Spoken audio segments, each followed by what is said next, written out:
Okay, so good evening, everyone. How's everyone doing tonight? I would like to welcome everyone to Breaking Back. This is our day two, actually, of our series for February. Last week, we had our Firebase study jams with our tech department, which was Jury, Lex, and Brian. And now for this week, we're going to be having Python. So let's see how everyone's doing tonight. Let me know how was your day, guys. Did you guys have a great Saturday? What did you guys do? Did you have a class? Hopefully, some of you ate dinner so you could internalize the information you're about to learn today properly. Wow, nice one, Jules. Getting ready for Valentine's already. Yeah, I can definitely relate, John. Okay, so we're going to start. Let's go ahead and start the event. Let's get the ball rolling. S- So once again, welcome everyone to Breaking Back, Easy as Pie. I'm gonna go ahead and introduce ourselves since some of you are not familiar with us. I see some familiar names who are frequent visitors to our study jams, and we see some new names also. So good evening everyone. I am Zachary Machacon, your Google Developer Student Club's University of San Carlos lead. And Ian, you can go ahead and introduce yourself also. So good evening, everybody. So like what Zach said, I'm Christian De Jesus, and I'm the Chief Operations Officer of GDSC San Carlos. So back to you, Zach. Okay, so that's it for our introductions. Let's go ahead and start and dive in towards what Python really is, right? So, any one of you here with any prior, do you guys have any prior programming experience here? If you have prior programming experience, just say G in the chat. Like with any language, C, Java, JavaScript, Rust. Okay, so a lot of people here have prior programming knowledge.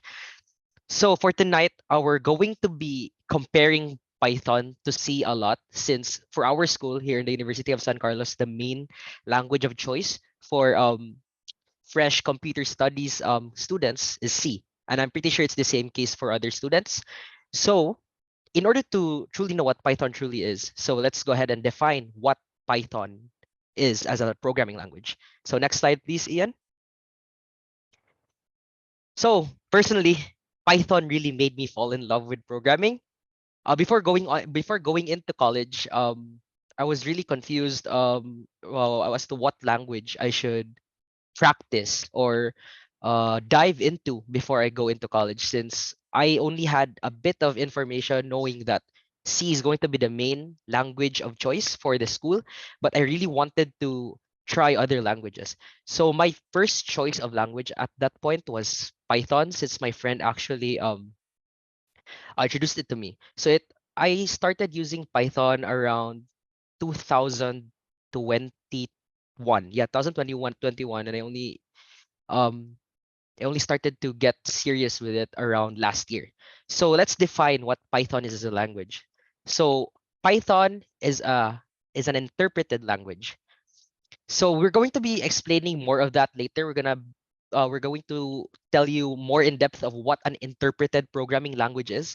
But just to summarize, an interpreted programming language is a language that is run from top to bottom and it doesn't compile to a different file. That's a really basic definition of it. Like example, if you run a C program, it's going to create a new .exe file in order for you to run the program. With Python, you run the script itself. Okay, so modular. What do you mean by modular? So modular means that you can bundle up blocks of code and import it and export it to other Python files. So to compare it also to C, just to make sure you guys get a grasp of the concept here when compared to C. When you think about it, it's like a header file. A header file contains functions that you can use to other C files. Here in Python, you can also do that. Simple. Python is a simple language because I mean the primary description of what people usually see when they first see Python is that Python really looks like English. That's why I think it's a really simple language because first of all, it's really readable, as what I said there. It's very readable. It's English-like, and it's very versatile. It can be used for different types of applications, which we'll also discuss later. So Python is also a multi-paradigm programming language. So to elaborate more on that, if you guys haven't heard of the different paradigms in programming, the main two that I usually hear all the time is procedural programming and object-oriented programming. So Python is a mix of both. You can create Python programs as a using the procedural programming paradigm, which is just running the code from top to bottom, or you can do object-oriented programming, which uses object-oriented principles like inheritance, polymorphism, and encapsulation. Let's not dive deeper into that since this is not an object-oriented programming study jam, but basically OOP is when you use classes and you instantiate objects. Python is also dynamically typed. So in C or in other programming languages such as Java, we have explicit data types, right? Like we call, example, if we have a variable named x and we want it to be an integer, it's going to be int x, right? So types are explicitly declared in other languages.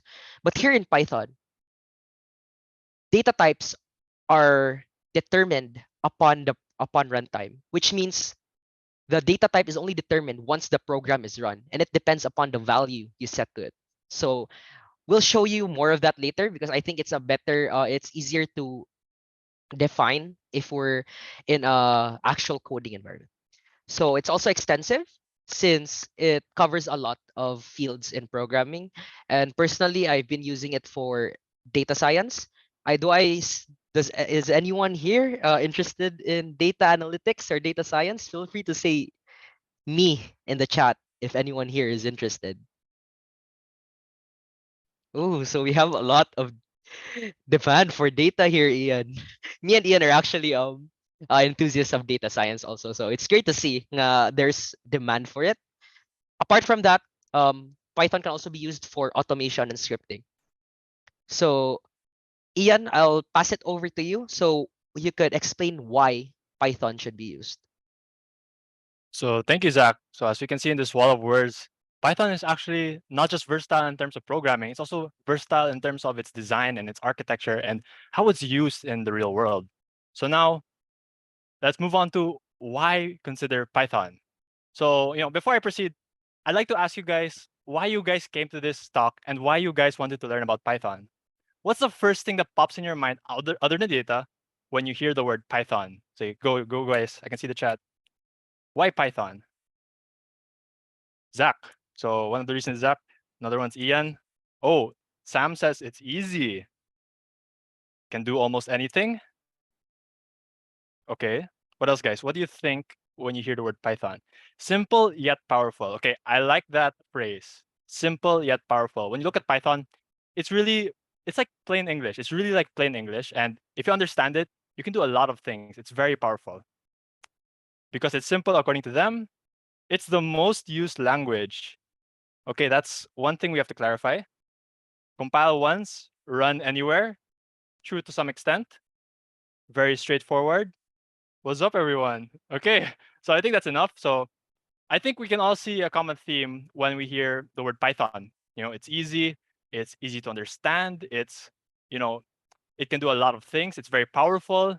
And now I'll dive deeper into why should we consider Python.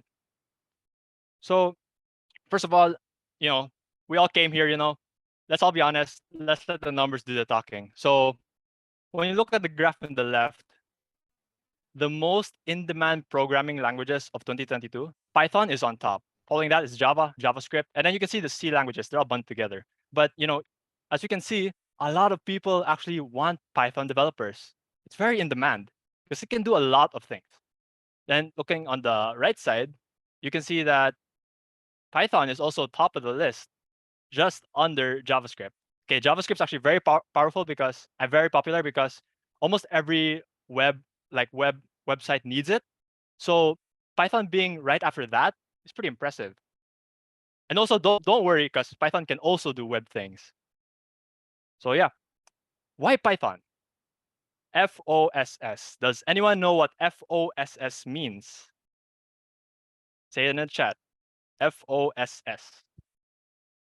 Come on, guys, no Google. Try your best.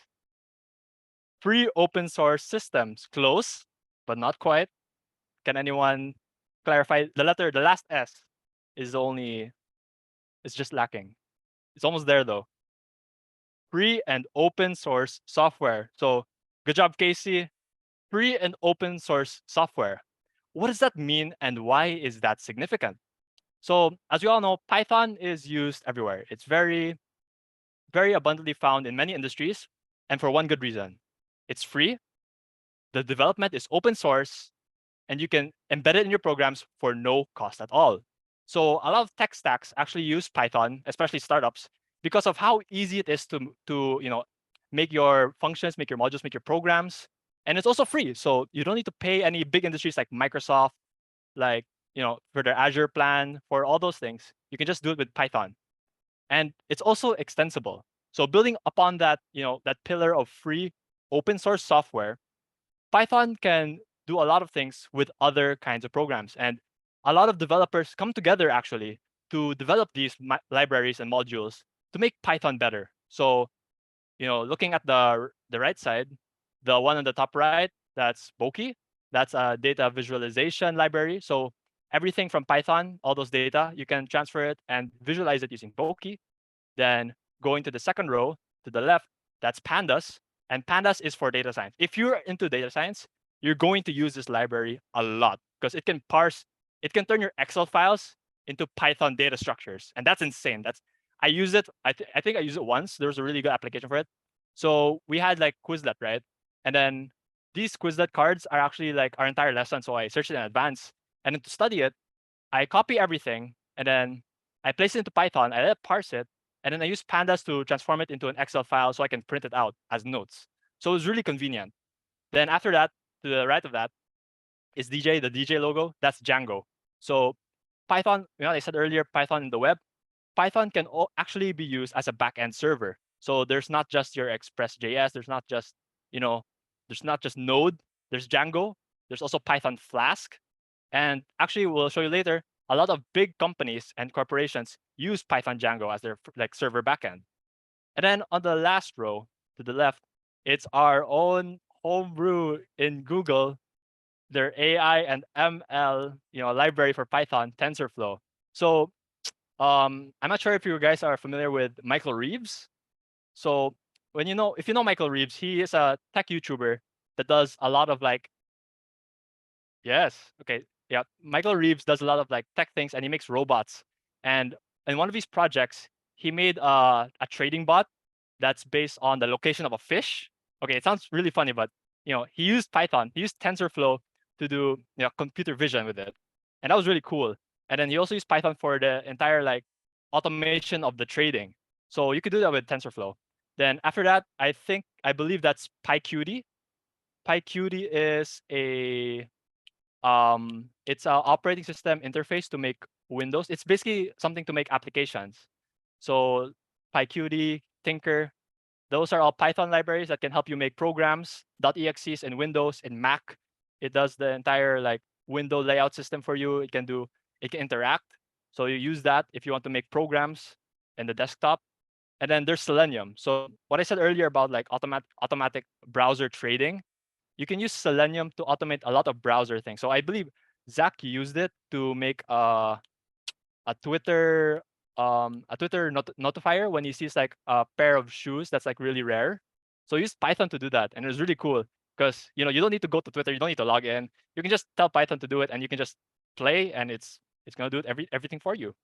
So this is just the tip of the iceberg when it comes to Python. So what I said earlier, extensible. A lot of developers use these libraries in conjunction with other libraries. So you might see pandas bundled together with Django to do their data, and then they can display it with Boki and then show it into your web browser. So you can just build up like entire huge ecosystems of functions just with Python libraries, and then you can bundle them together in a sweet and simple package. And okay, you can see this link. We're gonna share the slides later. We'll give you guys a link because in this link, there's actually hundreds of Python libraries. The things on the right side, they're not even the most popular ones. There's a lot more, and they're for like every industry. There's scientific Python libraries to do like very complex math. There is hacking libraries. There's also Linux what you call that, DevOps like Ansible to automate your Linux servers and your installations. So there's a lot of things you can do with Python. Then, so here are examples of use cases for Python libraries. So as we can see on the left, there's Instagram. So Instagram is actually the biggest user of Python Django. Their backend has thousands of endpoints using Python's library. And also, well, as we said earlier, Boki, the data visualization library, can make these beautiful graphs, and you can save these as images, and then you can put it in another place. And you can, it's very dynamic. It adjusts to your data.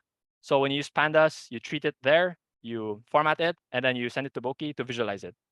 And then, just recently, I came from NSTP earlier, and then okay, not to point any fingers, but we had an activity where we were supposed to make a poem, and nowadays in the digital world, you gotta improvise and adapt.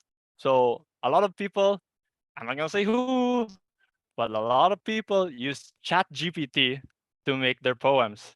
And ChatGPT, their model, well, technically their previous model used TensorFlow and NumPy. NumPy is another data science library. So, ooh, yeah, guys, ChatGPT is built on Python. That's insane, right? So, you might get there.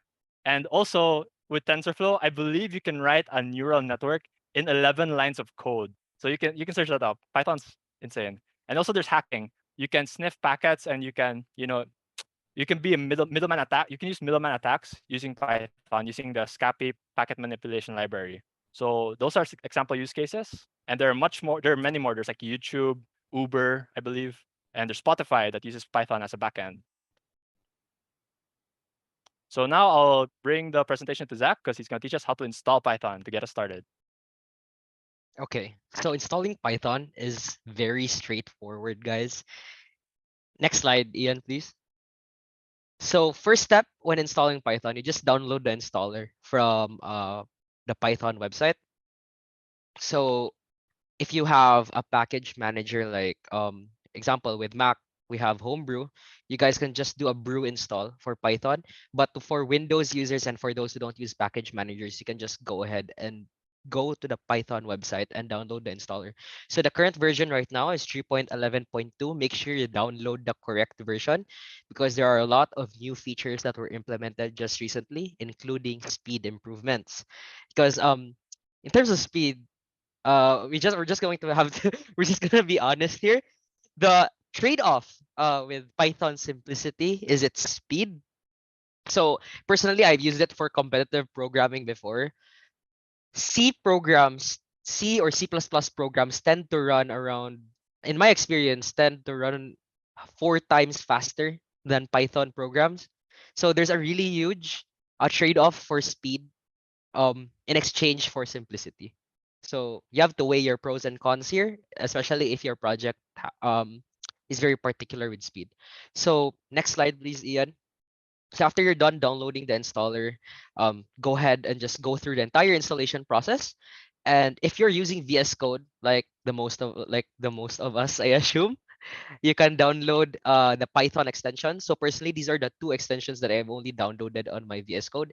It's the Pylance extension and the Python extension, so that you will have highlights for errors and linting. So next slide, please, Ian.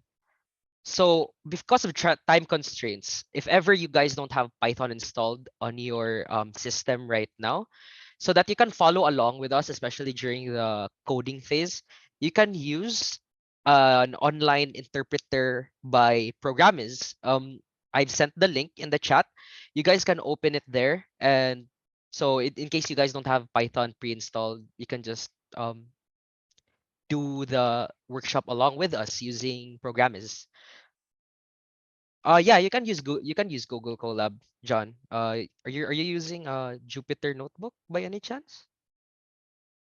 So just to explain, there are different ways to save Python code. You can either place it in a script file, which is the usual way that people save Python code, which is .py files, or you can place in a Jupyter notebook. Okay. You go ahead, John. You can use Jupyter if you guys want to. So just feel free to use whichever platform you guys are comfortable with. So that's pretty much it for installing Python. So next slide. Ian's going to be explaining to us why Python is called an interpreted programming language and what is an interpreted programming language. Okay, so just to be frank, if you're not a computer science fanatic here, you can tune out for a bit because this gets really deep in the meat. So interpreted. So like what Zach said earlier, just to give us like a brief overview, interpreted parses the program line by line, top to bottom, right? Compared to C, which is a compiled language that compiles the entire program, turns it into object code, and then turns it into an .exe file. So let's see what that means. So as you can see from the table here, and I've also put up some languages that are examples of each table, of each of column. So compiled languages are fast. They're pretty fast. They're 4 times faster in Zach's example. And they compile their code. So you start with a .c file, right? Then when you compile your code, what actually happens is that your code goes through a preprocessor, which edits that C file, and then it gets sent to the compiler that compiles that code into into object code, which is .o, and then that's basically, I think, ones and zeros already. That's machine language. So the compiler basically turns your English code into machine language, and then that machine language is then passed into the linker to turn that into a .exe file. So there's a lot of overhead there. There's 3 processes that happens when you compile your files. And because of that, machine code, if you have searched before, machine code differs from CPU architectures. So your machine code, your machine operation codes, or their instructions, their programmatic functions are different in different architectures and different operating systems. So like let's say Mac and Windows have 2 different architectures. So what can be run in Windows might not run in Mac, and you have to do a lot of things in order to fix those problems. And then also sometimes when your program is really big, compilation time can be really slow. So if you know Gen2, Gen2 is a Linux distribution where you have to compile everything from source. And to compile an entire operating system takes a really long time and a lot of computing power. So that's the cons of compiled languages. But if you're doing small codes, it won't really be a problem. But if you want portability, here's where interpreted languages come in. So interpreted languages don't pass through a preprocessor. It doesn't pass through a compiler. It doesn't pass through a linker. It reads the file, the .py file in our case, .py, and then executes the code 1 line at a time. And because of that, wherever you can put .py files and wherever you can install the Python interpreter, which is a program that reads the code that you place and turns it into a machine code. Okay, I'll get to that later. But it's very portable. As long as you have Python installed, you can run .py files. And it's also fast when it compiles because you don't need to go through the linking process, the compilation process. But here's the thing.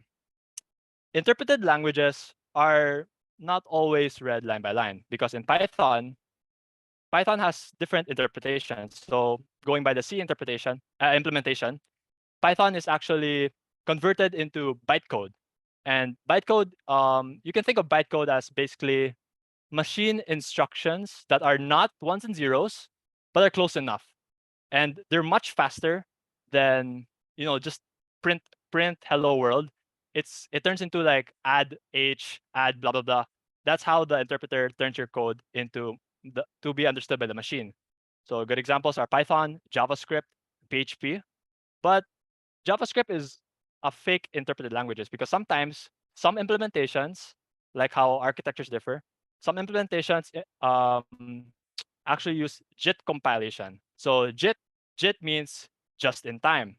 And it differs from interpreted languages because it's basically the same in terms of reading top to bottom, line by line, but common areas of the code that is being repeated, if you're familiar with the word caching or dynamic programming, it's basically dynamic compilation, and really commonly used lines like add 1, add 2, all those things. If you keep repeating that in your code, the JIT compiler will actually analyze your code and see the most common lines of code and turn that into straight to machine code.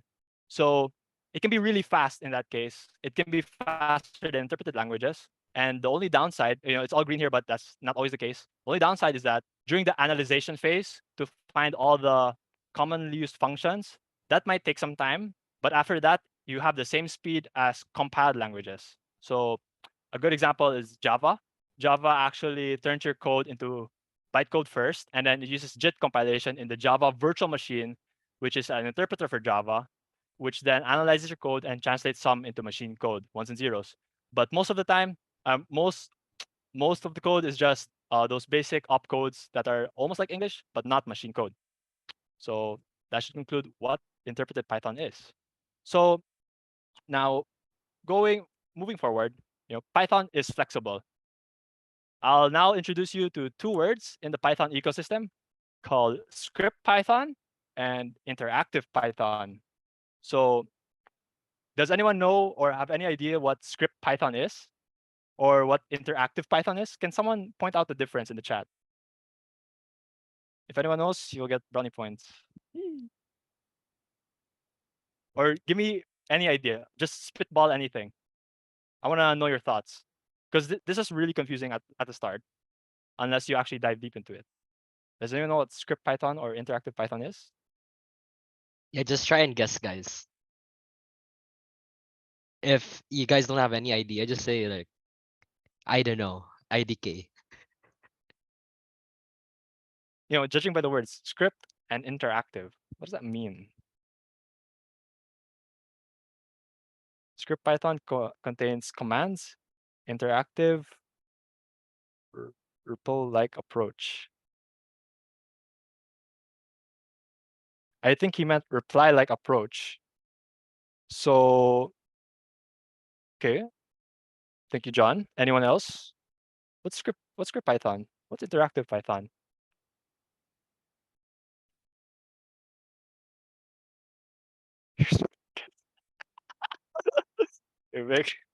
Yeah, guys, if you want a certificate, you should RSVP. Read, eval, print, loop. Oh.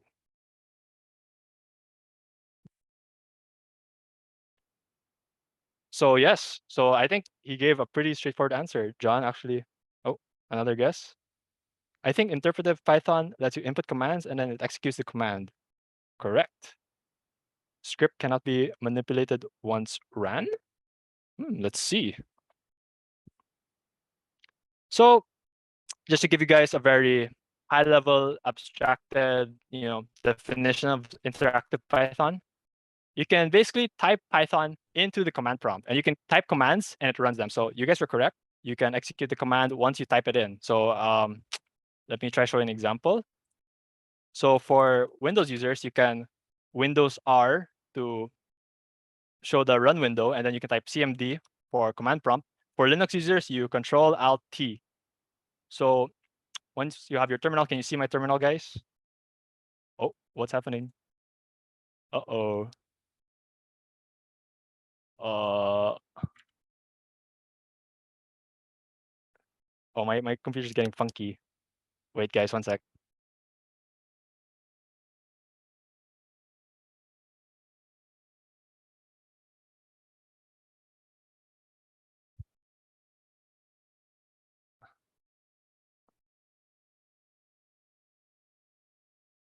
Oh gosh, okay.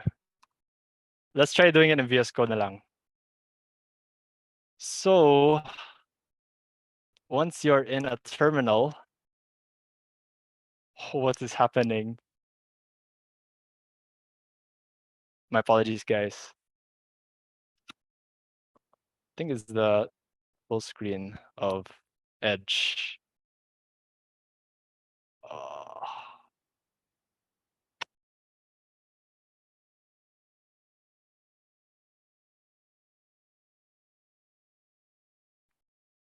Ooh. I don't know why it's fuzzing up. Zach, can you show the interactive Python instead? Yeah, Just run it sure. in the command prompt. Sige. Sige, sige. No worries. I'll go ahead and share my screen. Okay. What's going on? So can you see my screen, everyone? Yes. Okay. So interactive Python, as what Ian said. So you can just go ahead and open your terminal. So either CMD, or if you're one of those It's other, brown. It's like if you can either use CMD or you can use Windows terminal, whichever you prefer. With Mac, you guys just can, if there's any Mac users here, you can go ahead and just open your terminal of choice, either terminal or iterm2, whatever you guys use over there. So with interactive Python, first you just enter Python. So as you can see here, I'm now currently in Python. It now shows 3 arrows. So let's try and make a very simple program here. This is not the proper demonstrations yet, but I'll let you see how it goes. So let's just say, let's set A to 5. I want to see what the value of A is. So I'll just say A, and it gives me back 5. So let's see, let's say I want to set B to 1. I want to see what B's value is again. So let's print out B. So we have 1. So let's say we want to add both of these variables together. So A plus B is 6. So that's pretty much it. Interactive Python lets you enter code snippets one by one into the terminal, and it runs it. Is that right, Ian? Or do you have any other additional input regarding it?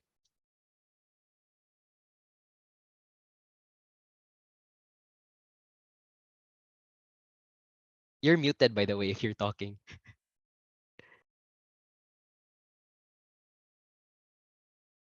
my Zoom is fuzzing up. I don't know why. But anyway, yeah. Zach was on point there. My screen is flickering because of Zoom, I guess. The overlay. Zach, could you happen to do the slides instead for now? I'm gonna rejoin. Okay, hold on.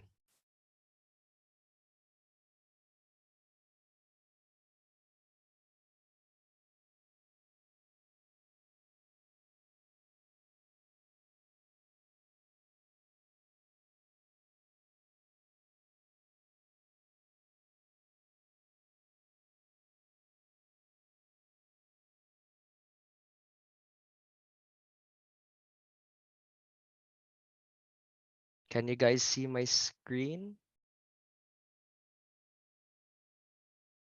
Yes, makita na. Okay. Thank you for the feedback.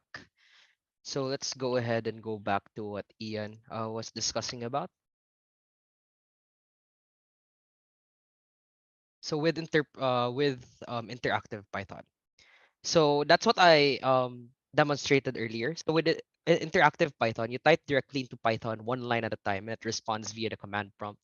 So as demonstrated earlier, we said A is equal to 5, and it automatically set the variable of A to the value of 5.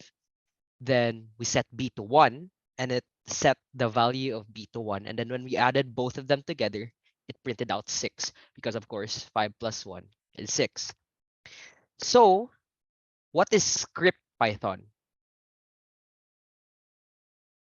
So script Python is when you enter your sequence of instructions or lines of code into a saved file or an IDE. Then we can ask Python to run those files. So basically, script Python is the usual way of saving Python programs. So it's when you save a Python script into a .py file, which is what which is what I usually use personally most of the time. Ian, are you here? Yes, I restarted my computer. I can take over now. Okay, go ahead.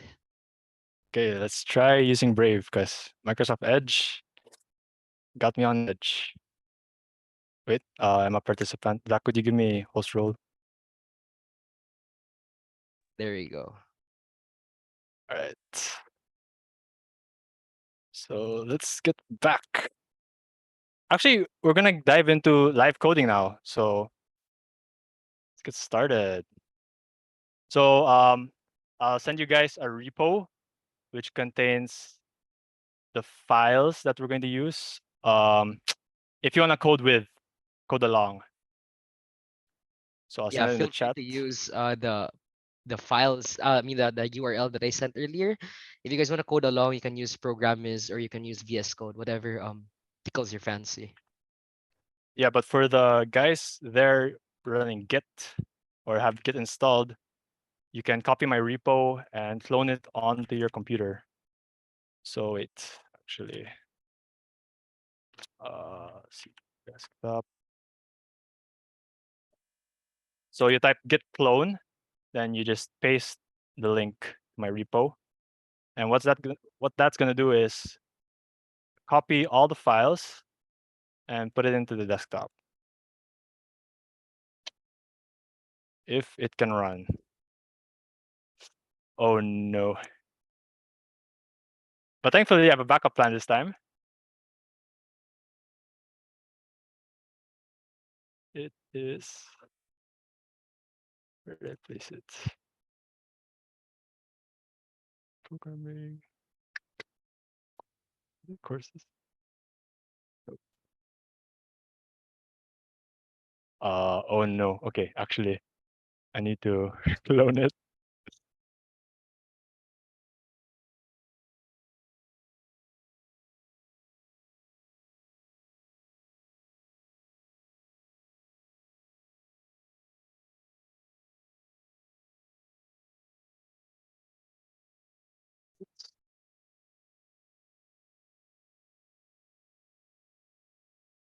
Okay, now it's working. I don't know why my command prompt buzzed up there. So yep, I got it. So Jupyter Notebook is a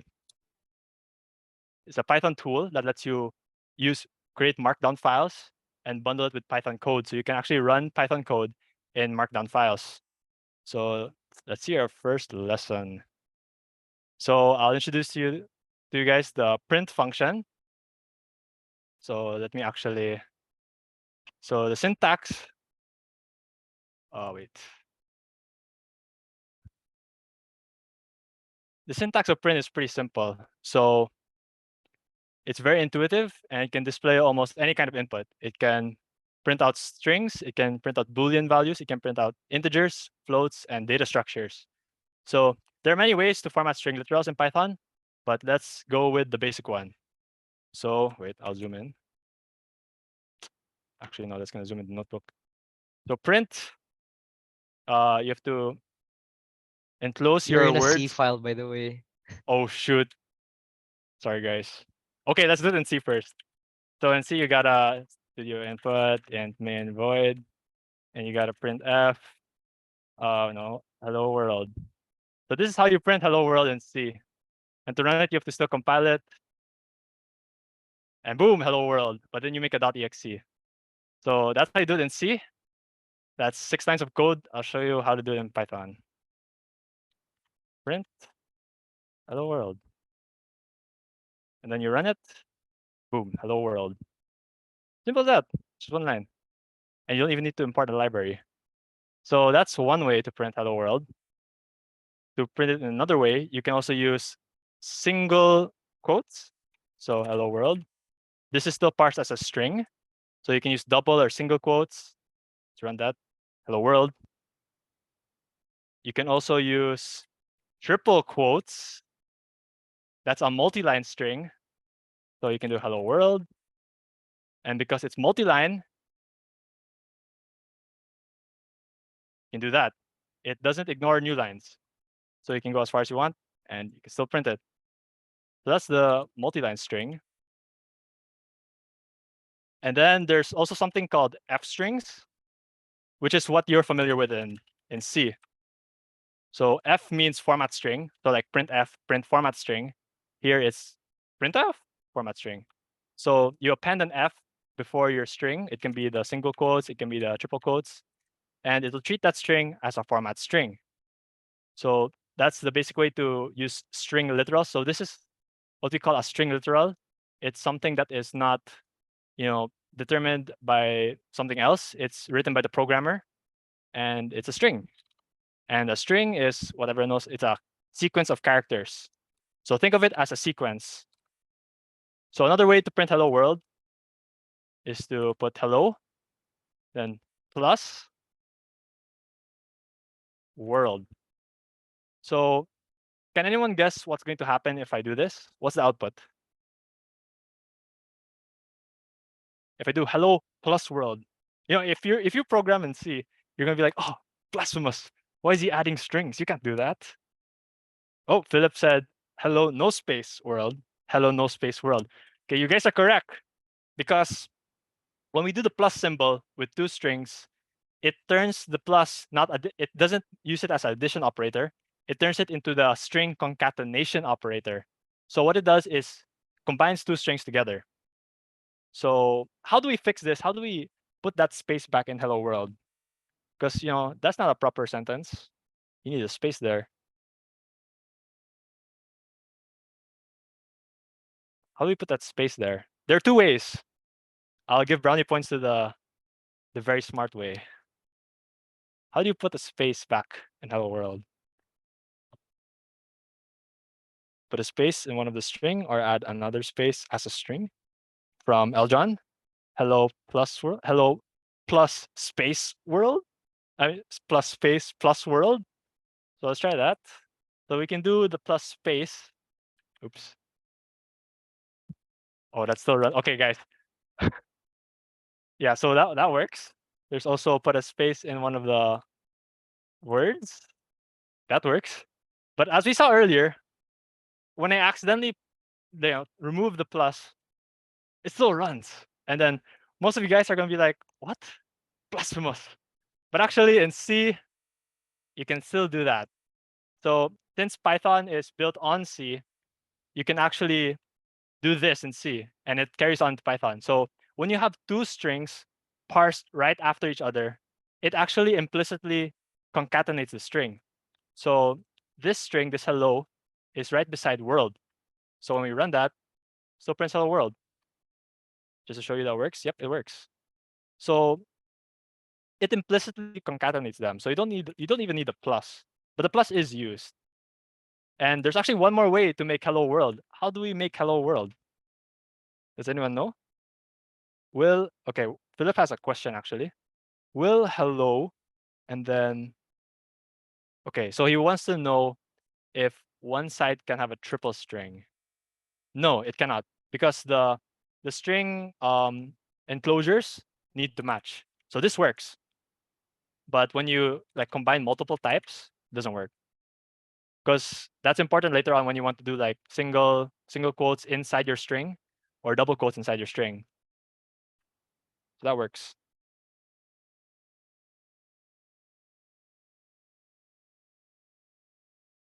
Yes, okay, so you can actually, John pointed out that we can actually use a comma to separate our strings. So this is the smart way I was looking for. When you put a comma, you can notice that there's no space. The comma basically concatenates a string, concatenates two side-by-side strings, and adds a space. So it works, hello world, with a space. So if you put another space by extra, thinking that's the same as the plus, we're gonna get an extra space. So you can see that two space gap. So those are different ways to print hello world. So yeah, as we can see here, double quotes, there's single quotes, there's multi-line, there's concatenation, and then there's concatenation with comma with implicit space character in between the arguments. So print is a function, it takes in arguments, which are any type, could be string, could be int, but usually strings. So, the nice thing about Jupyter is here, look, you can run code inside. Wow. So these all print the proper hello world. And also, guys, don't worry. This is all like there in GitHub, so you can see it and you can study it later. Okay, so let's get into the meat. Let's see why people use Python. You know, this might blow your socks off, so better listen up. So in Python, we have constants. And just like the name implies, constants don't change. So what I showed you earlier, hello world, these are constants. These are constant strings. So they can't change midway in the program. So these will always print out hello world. And then they are usually used as R values. So if you're familiar with C, R values are what you assign into variables. And then they have different types. So a constant is not just a string. They can be an integer, they can be a float, they can be a Boolean, and there are other types. There's even, what's that? They're immutable. And when they're immutable, they can't be changed. They're always there. But on the other hand, variables, just like how the name implies, they're able to change or they can vary, hence variables. And they can change according to assignments with the assignment operator, which is a single equal sign. And these variables, if constants are R values, variables are L values. And they are the data storages where we store our constants or another variable. So yeah, they are data containers and they are stored in somewhere in your computer's memory, the RAM. And they're associated with an identifier, which gives it its name. So you can define variables. We'll get into that later. And then they are dynamically typed. And then their type is determined by the value assigned to them. So, okay, we'll see this later. Then they can be reassigned to another data type. So, okay, this is really powerful. When we make an x variable, a variable named x, we're going to assign it, hence the equal sign, and we'll give it the data type hello. So what this is doing is that it's putting the string hello into the variable x. So when we print out, well, if we want to print out, let's say hello world, what do we put inside the function? Can anyone guess? Without using constants, we need to use a variable. Okay, we can just put x. Simple as that. So as you can see here, puts out hello world. So anything, variables can serve as placeholders, and you can put things in them. They're data containers where they store the data inside them. And we can also reassign them. So that's why in Python, variables and everything is dynamically typed. So let's reassign, let's say the number 5. What's print x going to output, guys? 5. Yeah. You guys are rock stars. Yeah, it prints out 5. So that's the cool thing about Python. As you can see, at first it was a string. X here was a string, and then we just turned it into an integer. And that's weird because if you're coming from C, to do that, you got to go through a lot of hoops. So let's try assigning a variable named x that stores the string hello world. And then let's print it out. So as you can see here, that's 2 lines of code. You can see it's character pointer x equals hello space world. Semicolon. Oh yeah, guys, in Python, you don't say goodbye to semicolons. You don't need that. So yeah, semicolon, and then we have to print f. Let's try something else. Let's look at printf. So %s for %string, then we put the variable x. So boom, hello world. And then if you want to do the same thing as Python, where we can assign, the number 5, when we try that here, let's try x equals 5. Ooh, get an error. So assignment to char.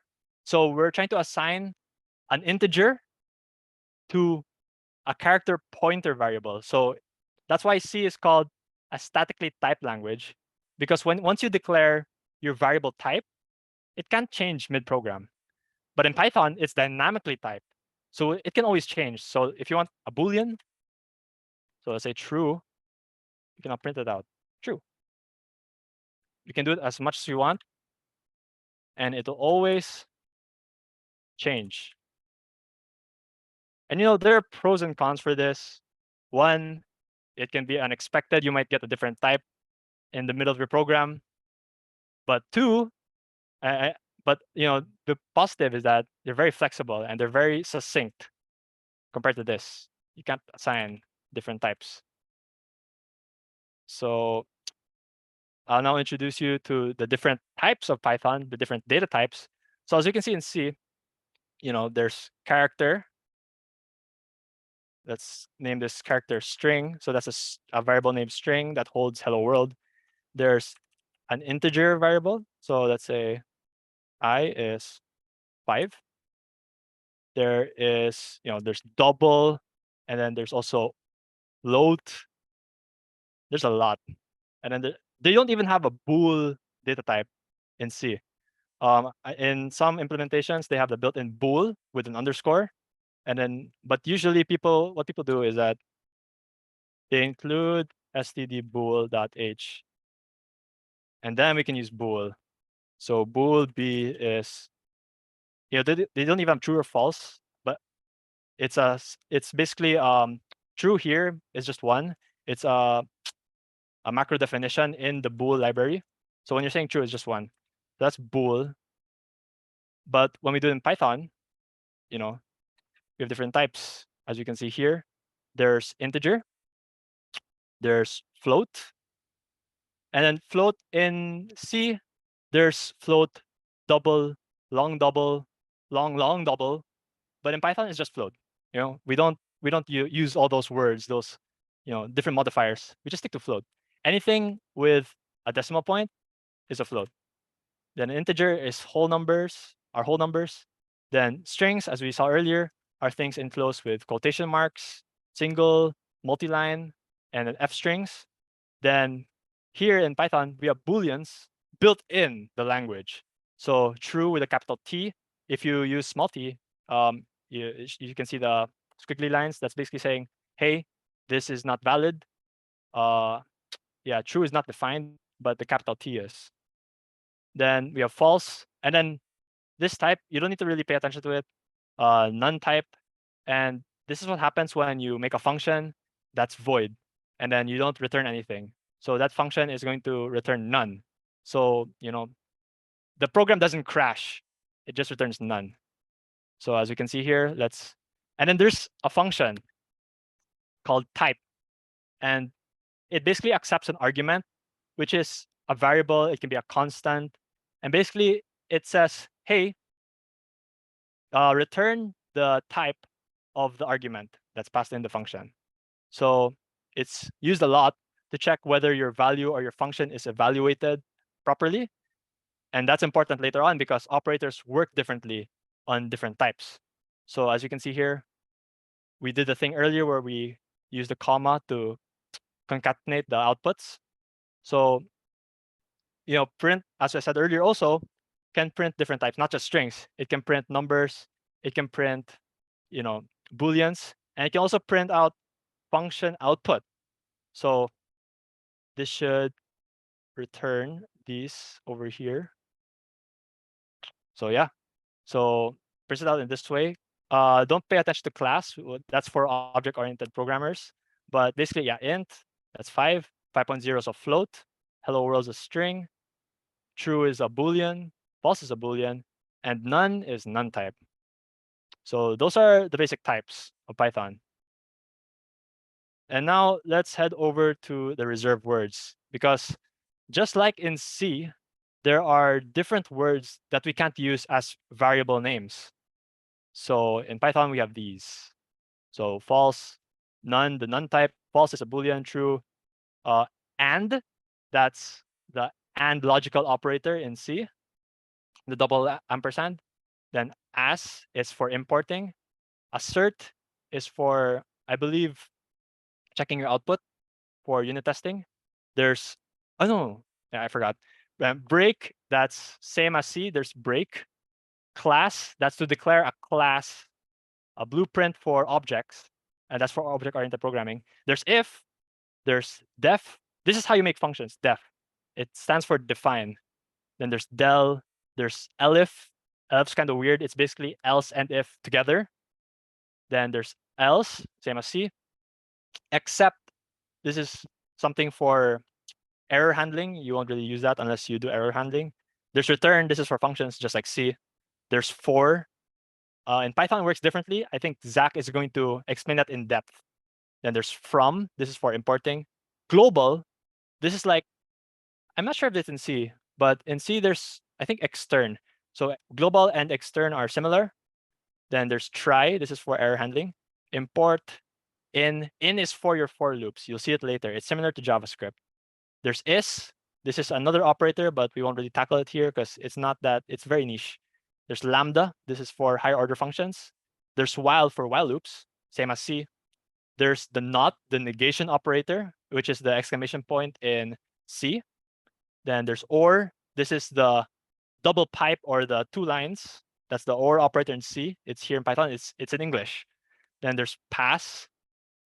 Pass is similar to C. Raise. Finally, that's for error handling. There's continue. That's also same as C.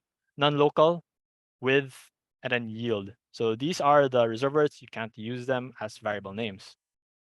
So yes, as I've shown you earlier, an assignment statement consists of an expression or an R value on the right-hand side and a variable named by the programmer to store the result to be used and reassigned later on. So keep in mind what the word expression is. Expression is basically, it gets evaluated as the entire thing. So when it comes to assigning single things, that's still assigning expressions because like when we say x equals 5, the expression here is just 5. So this entire right-hand side evaluates the 5. But if we do -2, -2, this is also an expression, and it's an expression that subtracts 2 from 5. So this entire part, this entire right-hand side evaluates the 3. So let's see that. Yeah, 3. So that's what an expression is. And expressions can not only contain constants, they can also contain functions because functions return something and functions return values. So those values can be used as inside expressions to do calculations, and also variables, because variables can, act like constants because they're data storage containers. So yeah, that should conclude Hello World. So pretty basic. Let's dive into math. So let me exit this. So oops. Try and see.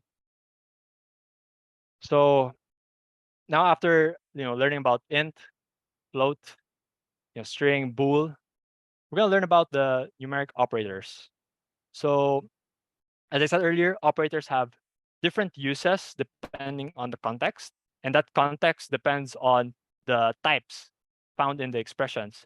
So if you're doing addition on integers, they act as math, the addition operator. But when you do it with strings, it acts as the string concatenation operator. So it really differs. And yeah, in Python, guys, you should experiment, and because there's a lot of things that you might find acting very unexpectedly at the start. But as you keep experimenting and try to deduce what's happening, you'll eventually get the answer. And then if you're not sure, you can always research the implementation, because the Python documentation is very, very in-depth, and you'll understand why things are built that way. So as you can see in this table, we can compare operators. So Python plus is the same as C. They're both addition. Oh, okay, we're talking about the context of integers and float. Okay, so plus addition, minus subtraction, multiplication, division, and ooh, this is kind of weird. You can see it's boldened. So 2 asterisks together is actually the power operator. So if you put something on the left, that's like x raised to y. But in C, you have to import the math.h library, and then you have to use the pow function, which is similar as this. So I'll show you the difference. Oops. We'll do that later. So let's do x raised to 3. Does anyone know the answer to this? I don't know. What's the answer, guys? What is 2 raised to 3? 8. Yes, it's 8. But in C, oh gosh, math.h and main void. You can hear from my voice that I really don't like this. It takes very long. Then we have to do an int x equals power, then 2 raised to 3. Printf %dx. Oh, I need to include stdio. Yeah. But yeah, basically you have to do all of this jazz to do this beautiful operator. So yep, that's the power operator and very useful. Then there's also the remainder operator, and that's the same. It basically gets the remainder of thing being divided by the right hand side from the left hand side. So same as C. So yes, this is what I highlighted. And ooh. So yeah, these are examples. I'll show you guys what this means. So remember what I said earlier, how strings can have that F before them? That basically turns it into a format string. So actually, let me do print, then F. So in format strings, they're very powerful, and you should always use this as much as you can, because what it can do is it can format data inside your strings. So let's say you have a number, let's say 2023. So that's your X. And then you want to say the year is now. So, okay, to do it here, we enclose the variable with curly braces. So this basically says print format string, then it parses it as the year is now, hey, get this variable and evaluate it. So when you evaluate this variable, it turns it to 2023, and it puts that inside the string. So boom. And then if you want to do this in C, if you int x 2023, then print format string. Then if you do the year is now %d x. So you can think of it as like that. And this is very powerful because you can just keep going on and on and on and adding all those things without having to worry about this. And you can also put not just variables. You can put constants, like the year is now 1984. Oh, wait, actually. Okay, no strings actually. But I think if you do this, should work. Yeah. So, okay, it doesn't seem like it can handle strings inside of it. Yeah. I think you can, Ian, with a different quotation because it's gonna. Oh, Yeah, there yeah, we you're right. go. Yeah, there. Okay. So, okay, that's the reason why people use different kinds of quotation marks, because they run into syntax errors like that, because the interpreter has to read line by line, and if it is this, it's expecting another one to mark the end. But since we did this, we need another string. So yeah, those are format strings, and we'll keep using that from now on. So as you can see here, the value of x is 1 plus 32, which is inside the string, 4.2. And 2 raised by 3, 2 raised by 3 is 8.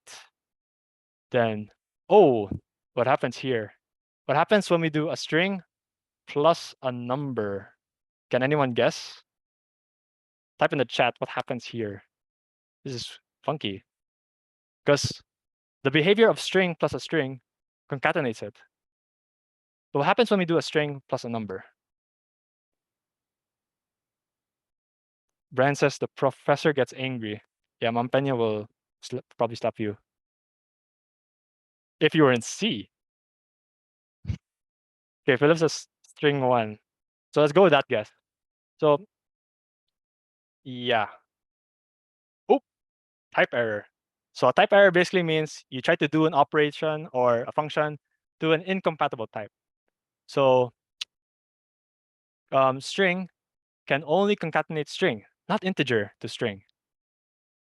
And then that error persists if we swap it.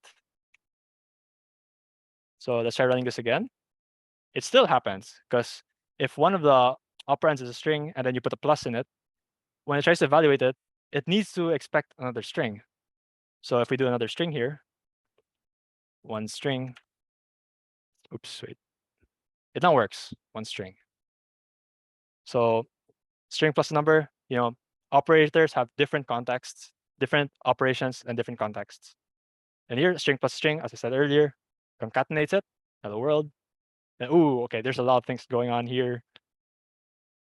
Let's comment it out first. So what happens here? 1 plus true. What happens if 1 plus 2, guys? And 1 plus true. Someone type in the chat. So as we've seen and see, standard bool, true is actually a value. 2. So Casey says 2. And as you can see, yep, it is 2. And when we use the type the type function and we pass in an argument inside it, it basically asks, what the type is. So the value of x is 2 with the type of class int. So it turns into an integer when we do 1 plus true. So what happens here? X equals true plus 1. So that's the same deal, still 2. And then how about false? Can anyone guess what is false plus 1? False plus 1 is 1? Is it 1? Is false plus 1? Let's see, guys. So false plus 1 should be the third line. It's 1. Interesting. So now, what happens if both of them are bools? False plus true. What happens then? What is false plus true? Still 1? Let's see. It's still 1. So to explain this quite frankly, let us include stdbool.h. So let's print f %d, %d. Let's put true and false. So this is in C. And what we get is 1 and 0. And in Python, we want to print int true, int false. You just get 1 and 0. So yes, false is equal to 0 and true is equal to 1 in the context of addition. Also, guys, so typecasting. So in C, when you want to typecast something, you do like x equals, let's say 5.4, and we turn it into an integer. So this is how you typecast. So, oops, int x. So that turns it into 5. So this is how you typecast. You put the type inside parentheses beside the thing you're trying to typecast. But in Python, you have to type the name that you're trying to typecast into as a function. So like this is an integer function which turns the argument into an integer. So yeah, true. This evaluates to 1. Print, and we can also do float. Works the same. Float 5 turns 5.0. You can also do string, str. Yeah, that turns it, if we do the type operator, a type function to check the type, yeah, it's a string. And if we do a bool, can anyone guess what bool 5 is? If we typecast a number into a boolean?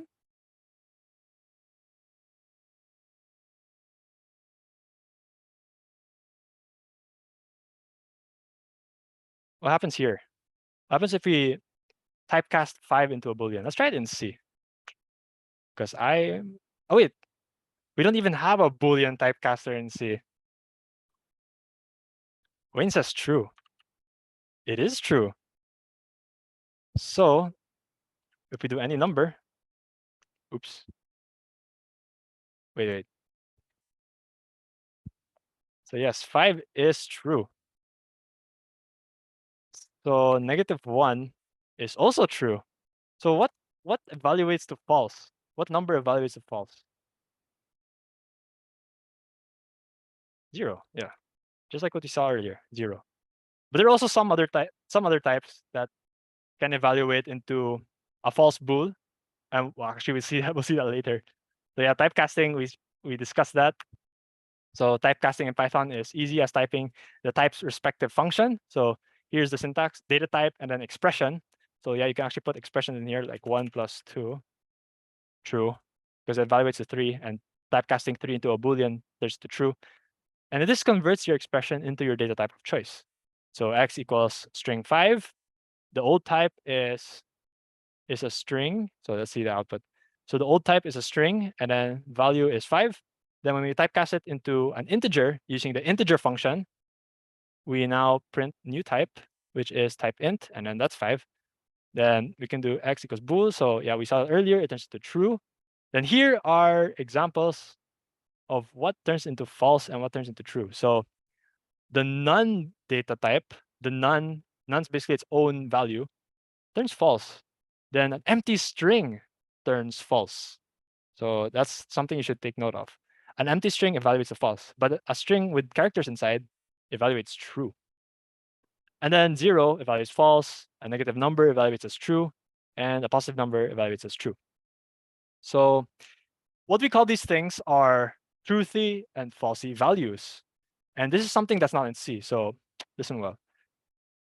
Here are a few cases in which Python's bool function or bool method, function, method, same thing, returns false. So if a false value is passed, of course it's false because false is already a boolean. If none is passed, it turns to false, as you saw earlier. If an empty sequence, because a string is a sequence of characters, and an empty sequence, an empty string, is, evaluates to false. So these are the other types of sequences we'll see hopefully later. Then if 0 is passed in any numeric type, such as 0 and 0.0, they evaluate to false. If an empty mapping is passed, so this is a hash map, if it's empty, it evaluates as false. Then this we shouldn't worry about that because object-oriented programming. Then everything outside this list should return true. So think of this as a backlist, and you should just remember these. You don't need to remember what is true. Just remember what is false, and everything else is true. So those are truthy and falsy values. Then here, as we saw earlier with numeric expressions, booleans also have their own kind of expressions and values and a combination of operands with boolean operators that evaluate to bool true or false. So in boolean expressions, we use operators also. And it's similar to C. Yeah, it's similar to C. And this lets us do conditional execution, which Zach will explain earlier, with loops and if-else statements. So let's look at the comparison operators first. So when used in numbers like integer and floats, it compares the numerical value. But when we use it on strings, it compares the alphabetical order. Python uses the Unicode character set. C uses ASCII, and ASCII is only 255 characters, I believe. Unicode has 149,000 plus. So, and it basically builds on ASCII, but adds more characters like, other languages. So Python can, use a lot. And then other types have different behaviors and implementations. And yeah, as I said earlier, object-oriented programming. You don't need to worry about this unless you want to dig deep. You can always search the documentation. So here, the table. So the Python operator, the plain English, and the C operator. So less than, as you expect. Less than or equal to, as you can expect. Equal to, double equal sign. It's not the single equal sign because that's going to be assignment operator. Then it's greater than, same. Greater than or equal to, same. Not equal to, same as C. So let's highlight this thing. Numbers and strings. Wait, let me see if I have an example. Okay, so let's compare numbers. So 5 is greater than 0. Of course, 5 is greater than 0, so it should evaluate as true. So this is a Boolean expression, and it evaluates to either true or false. So boom, it's true. So if we do -1, -1 is not greater than 0. It's false. So it's as you expect, same as C. Let's try it here. Print F. Wait. Booleans. 5 is greater than 1. Yeah, 1 is true. Because yeah, in C, you don't have the true value there. There's only 1 and 0. So yeah, this works just as intended. But let's say ABC is greater than EFG. Can anyone tell me what's going to happen here? What's the output? Is it true or false? Is ABC greater than EFG? False, false, false. Wow, you guys know. So yeah, it's false. So let's try AA. AA. Is AA equal to greater than AA? False. Yes, it's false. They're the same thing. So let's say AAZ. Is AAZ greater than AA? AAA? True. So yes, in the context of strings, when we do comparison operators, it compares the alphabetical order. So if you can pull up an ASCII table, each character has a corresponding number, and that number determines its order. So let's say the character A, capital letter A, has a value of 65. And okay, if you want to see the Python value of that, you do the ORD. I'm not sure what ORD means, but ORD basically returns the Unicode value of a character. So let's say A. So lowercase a is 97, uppercase A is 65. So Python basically builds on ASCII. So your knowledge of ASCII, the ASCII table, can carry on to Python. So 0 should be 48. Yes, it's 48. So basically what happens when we do AAZ is greater than AAA, basically does string compare in C. So we'll see how to do this in C. So basically it compares each character one by one, and then once something is different from the other, it then evaluates it. So A is A great A and A, they're the same, A and A, they're the same. Z and A, it's basically doing print ord. So Z, that should return, oops. Z should return the value, then ord A. So they should return the same thing, true. Because ord Z, as we saw earlier, is 122. And 122 is greater than 97. So that's the same algorithm as string compare. So let's do that and see. Include string.h. But string compare has more things. You got to do more things. So let's say print f %d, then string compare AA. Yeah, AA and AAZ. So when we do it in C, actually puts 1. So 1 basically means greater than, and -1 should mean less than. So -1. And then if they're the same, it's 0. So you still have to like put if string compare is something something, blah blah blah. There's a lot of things to do there. So C overcomplicates it. But in Python, you just go straight. Is AAZ greater than AAA? So you can think of this as string compare, but it then compares it to different comparison operators. So you can also do equals. Oops. They're not equal. Yep, they are not equal. So that's basically comparison operators on strings. So here, Boolean expression that evaluates either true or false is 1 is less than 9. Yes, that is true. Is 1 greater than 1? That is false. And is 1 greater is, oh gosh, is 1 equal to true? Yes, it's true, because true evaluates to 1 when compared with numbers. So yep, type bool. They're all bools because these are comparison operators and their expressions evaluate to booleans. So now let's dive into logical operators. And it may differ from C, the implementation, but they have the same idea. And expressions evaluate the first falsy value. So, okay, we'll see that later. Or expressions evaluate to the first truthy value, not typecast its operand into a bool first. So it uses the bool function, and then it inverses the value. So yeah, as you can see, the C, the 2 ampersands, the or is the double pipe, and not is the exclamation point. So let's see here. And the operands for the logical operators need to be booleans, but I believe you can also do other types. So, but usually you use booleans. So on the left side, we have is 77 equal to 77, and is 9 equal to 420. That's not true. So that should be false. Yes. Then here, or as we saw here, evaluates to the first truthy value.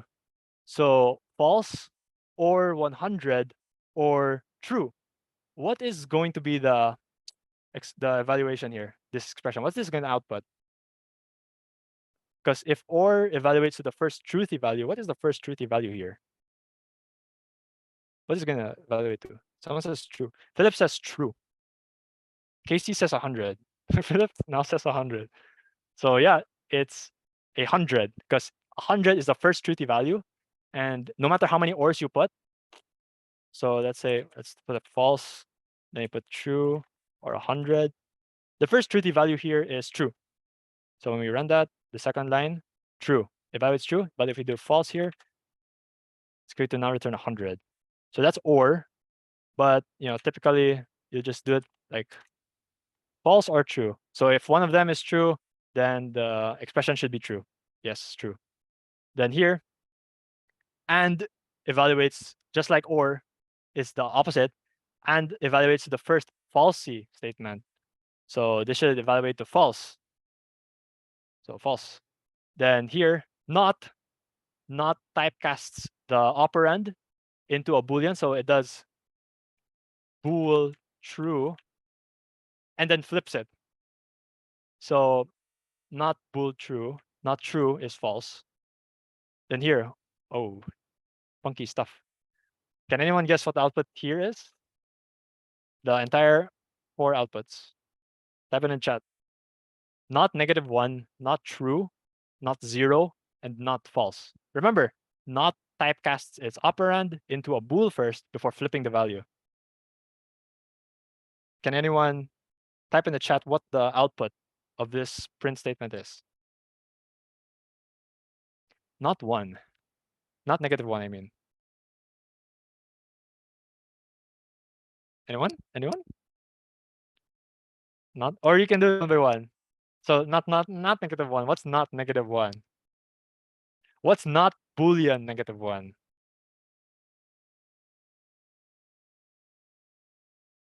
Oh wait, we have answers. False, false, true, true. So not -1, not true, not 0, not false. So yes, actually correct. False, false, true, true. So yeah, just think of not as it typecasts into a Boolean first and then flips the value. Then and returns to the first falsy value, and or returns to the first truthy value. But their logic is the same as C. So if we do 5 is equal to 1 and 5 is greater than 1. So 5 is equal to 1 is false. 5 is greater than 1 is true. But we have and here. So this entire expression evaluates to the result of the and, which is false, 0. But if we do this, it's true. So yeah, same behavior, but it doesn't return the first truthy value. So if we do like 1 or 0, I don't think, wait, different number instead. Yeah, it treats this as true and treats this as false, and it returns true only. So the difference in Python is that it returns the actual value. So let's do print high. Then before that, let's do 0. 0 or high. So since 0 is false, it's going to ignore that. And since high is true as a Boolean, it returns high. So that's one weird thing that you have to watch out for. But if you're just going to use it for like conditional statements, they work the same as C. So yep, that is the math operation. So now let's do a program. So I'm gonna program this in Python, and then I'm gonna program it in C so we can compare how it works. So here we have to make a program to add 2 number constants. We'll store it in a variable and print the sum. So, oh yeah, in Python, to make a comment, use a hashtag. You can't do double slash or this one. It's different. You have to use the hashtag, and then it does the entire line. So yep, make a program to add 2 number constants. Then we start in the variable and we print the sum. So let's do x equal 1 plus 1. Then we print x. So 1 plus 1 is 2, correct? So now let's do it in C. Standard input output, then int main void. I have to do int x equals 1 plus 1, print f, percent d, x, 2. So yep, we got that, pretty simple. Python is smaller though. Then now, let's make a program to add an integer and a float. Then we'll multiply them by 2 on a single line. Then we're going to print the result. So let's divide and conquer this problem. So we'll make a program to add an int and a float. So we'll have a variable that holds an int and a float. So 1, or let's say 3 plus 1.2. So let's see what's the output of this. Boom, 4.2. So it implicitly turns into a float here. So 3 plus 1.2 is 4.2. Then we're going to multiply them by 2 on a single line. So we have to do it in the same line. We'll multiply by 2, then print the result. What's the answer to this? 3 plus 1.2 times 2. Can anyone guess in the chat?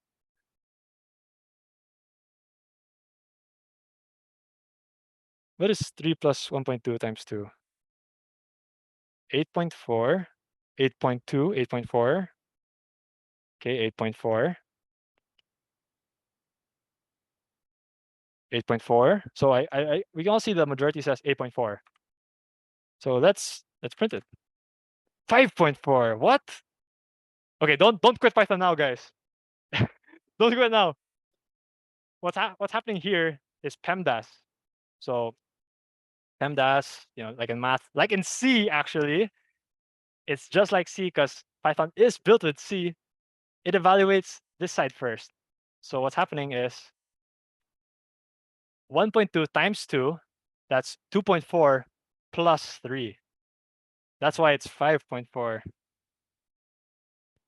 What the fridge? It uses PEMDAS too mathy. I know, right? Python has some math in it. I thought it was easy. But yeah, guys, PEMDAS applies in Python. It applies in C also. I don't know why. With float x. Let's copy it without the values here. So print f. Was it f? X. Yeah, 5.4. Same thing. 8.4. But yeah, guys, PEMDAS works. And I think that should conclude our math operators. So, yeah, I think that's it. Now let's go to input and output. So far, just to recap, we covered how to print hello world. We covered constants, variables. We talked about the different types of Python, the integer, the float, the bool, the string, then the non-type, which we don't really need to mention that much until we get into functions. Then there are comparison operators that take in numbers or strings and then compares them and then returns a Boolean. Then we also encountered the logical operators, the and, the or, and the not, which are equivalent like in C. But they have the special behavior of evaluating to falsy and truthy values. And also don't forget falsy and truthy values. These are really important. So if a false value is passed, it turns to false. If none is passed, it's false. An empty sequence, an empty string, is false. A 0 is false. An empty mapping, an empty hash map is false. And yep, everything else is true. So since we've got that out of the way, let's get into input. So this is very cool. Let's actually do it in C. So just to recap in C, to get input, we have to use a function called scanf, which is in the input-output library. So int main void. So let us char string. Then we're going to store. Oh wait, wait. Okay, let's simplify this. Let's int x equals. No, let's int x. Then we're gonna scanf. Wait, no. Let's make it fancy. We'll printf. Please input a number. So that should print this out first, and then scanf says, hey, let the user type in something, and then I'm going to store it into the variable x. So yeah, this should ask us, it'll prompt us, and we can input a number and start in x. And then if we want to display it, printf, here is your number stored in x. And then %d, and then x. So let's say 120. So here's your number stored in x. So that's C. So in Python, we have an input function, and then it takes in an argument called prompt. And prompt is a string. And it's basically the message. It's this print statement, please input a number. And it's going to show that to the user. And then it returns a string, the input of the user into the terminal, into the prompt. So here, user, so it returns a string, which is the input of the user. So let's make a variable called user, and it's equal to what input returns. And input returns whatever you type in the prompt. And then we print out a format string, welcome back. Then we put a variable using the semicolons, the curly braces, then we insert user in it. So let's try that out. So enter a username. So say Ian, enter. Welcome back, Ian. So remember, input returns whatever the person typed. So when we say a number, what's that? So it returns it as a string and assigns it to the variable user, which we can then access. So this 2 lines of code compared to this, sheesh, look at that. You only have 2 lines of code here. So, but yeah, the biggest takeaway here is that input returns a string, and the string is whatever the user types in, and you can set a prompt. You can also not put a prompt, I think. Wait. Yeah, you cannot put a prompt, so it's not going to say anything. It's still going to work. So the prompt is optional. Optional. So here, optional. But you don't really need it. It always returns a string. So now here, num equals input. Enter a number to add to 2. Result is 2 plus num. Print the result. What's the, let's say we input 5. What's the output? Result is 2 plus the input function's 5. Can anyone guess in the chat? 2 plus our input 5 over here. 2 plus 5, guys? You couldn't do PEMDAS, and now you can't even do 2 plus 5? Are we devolving? Anyone? 7. 7.00007. Okay, let's see. Oh, type error. Remember, guys, when we add a number and a string, it's unsupported. So that was really weird. We were expecting our input. So let's say our input was 1. We're expecting it to be 3. How come it's not working? So as we saw earlier, the function implementation of input returns a string, which is the input of the user. Because we can also like type words. So if we want to turn this into a number, what do we do? How do we turn the input num into a number so we can add it? How do you typecast? How do you typecast number? Can anyone tell me the function that typecasts number into a number or num? To typecast num into an integer. What function? Can anyone chat in the chat? Int num. So let's see now. So before, without that int function, when we try to add num, which is a string, gives us an unsupported operand type error, a type error. So now when we typecast num, so let's say 5 again, now it's 7. So you guys were correct logically, but syntactically it's not, because of the return type of prompt of input. So it's the same as JavaScript. If you use JavaScript, it always returns a string. So now, oh wow, we're actually going to do a project. Can anyone chat if they're coding along? Because we're gonna do a project now. Say me if you are coding along, if you have an IDE open with Python. Anyone? Oh, Casey is coding. Anyone else? Or is this just going to be a one-on-one on Casey? Come on, guys. Okay. So if not everyone, I understand that not everyone has a computer right now. So I'm gonna code along with you. You can code along with me. So let's see our project. Our specifications are: you are assigned at a registration booth to give people receipts after they have successfully registered an event you are hosting.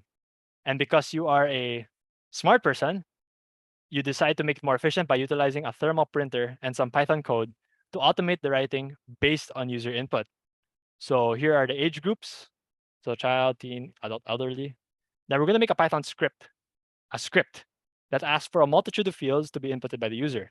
So these are our variables: first name, last name, age, sex, and age group. Then the script must print it out in a specific format to be printed out by a thermal printer as a receipt. Then note, assume perfectly formatted user input. So let's say if we're expecting a number, we should always expect a number and not a string, or not like a word. So yeah, this is our sample output. And guys, when you're given really perfect specifications like this, you can abuse it. So with Python, remember format strings. You just grab the expected output. Oh, you grab the expected output, and we have to, since we're printing it out, let's enclose it in a multi-line string. And then since the things in the fields will change according to user input, we'll put an F to make it a format string. So what are our variables again? There's first name, last name, age, sex, age group. So let's declare our variables. First name, last name, age, sex, and age group. And we're expecting inputs from the user, so this equals to input. Then first name is, what is your first name?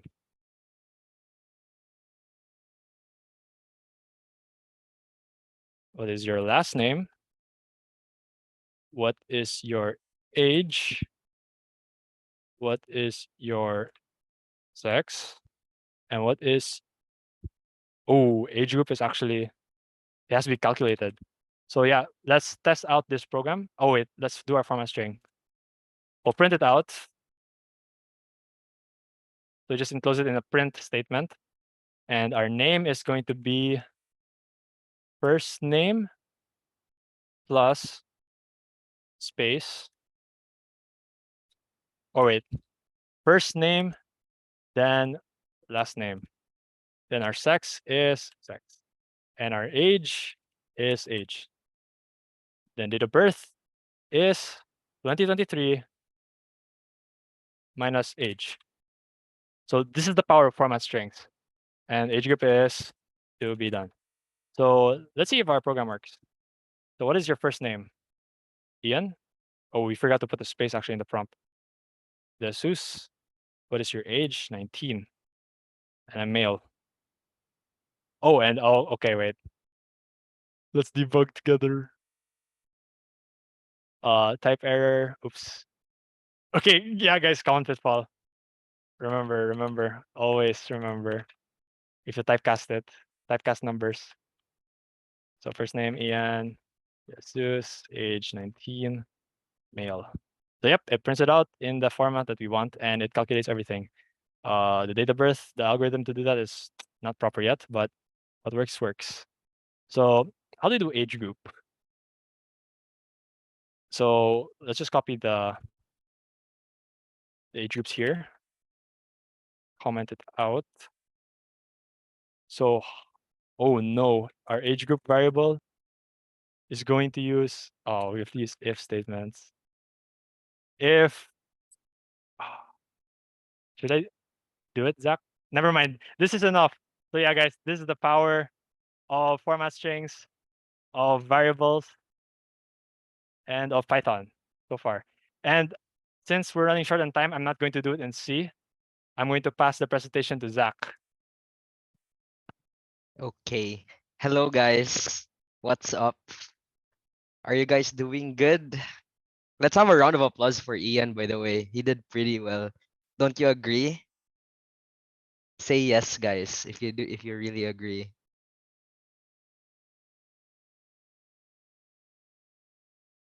Okay. Hold on. Okay, can you guys see my screen? Let me know if you guys see my screen. Yep. Thanks for the feedback, guys. So now that we're done with input and output and all the basic jazz with Python, including variables and constants, now let's go deeper into into the basic fundamentals of programming, which is conditional. One of them is conditional statements. So conditional statements in Python, so like every other programming language, Python also has its own predefined conditional statements. So a conditional statement, as the name suggests itself, is used to handle conditions in your program.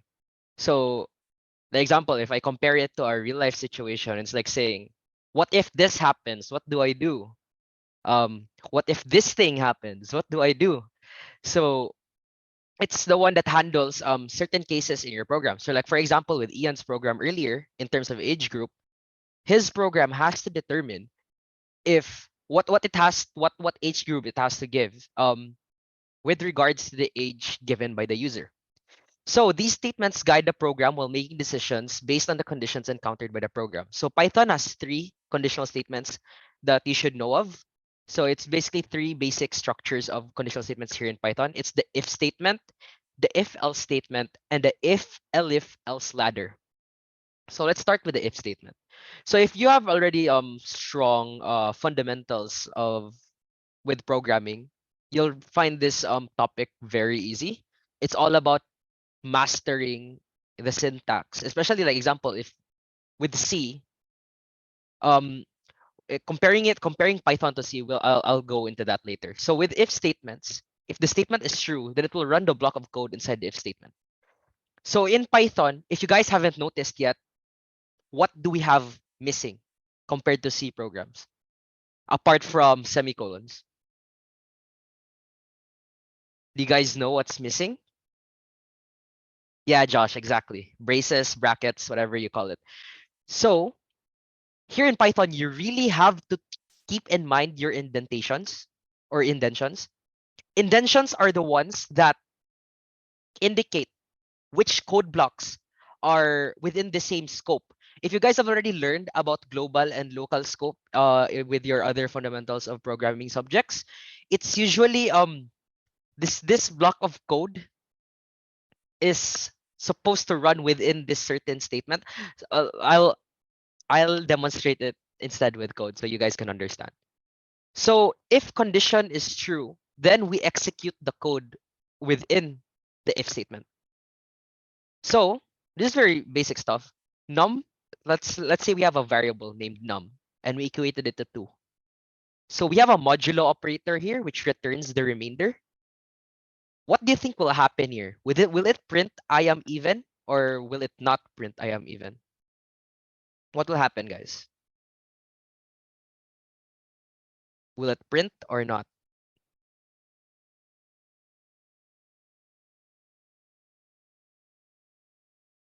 Okay, John says it will print. So let's go ahead and run. Let's see what happens.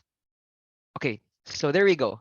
It prints I am even since num modulo 2 has no remainder. When you divide 2 by 2, basic math, 2 divided by 2 is 1.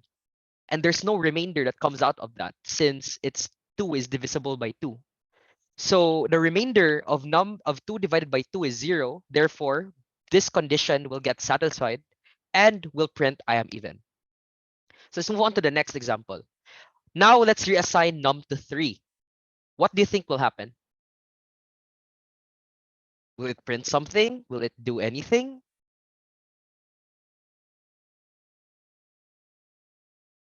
Okay. Jules says no. Wayne says no display. Natalie says no. Let's run it. Okay. As you can see, there's no output.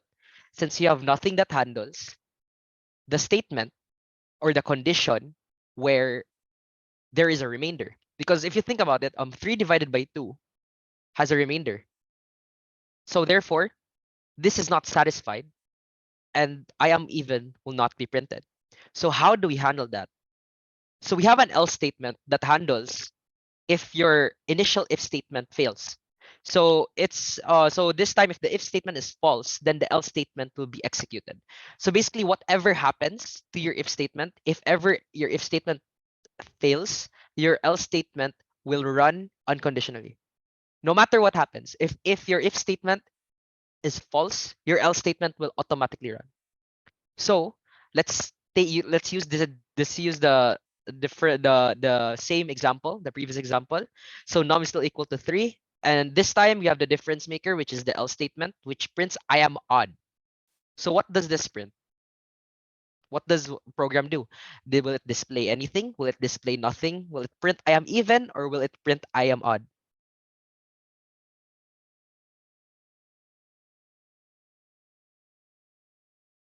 Okay, people are saying I am odd.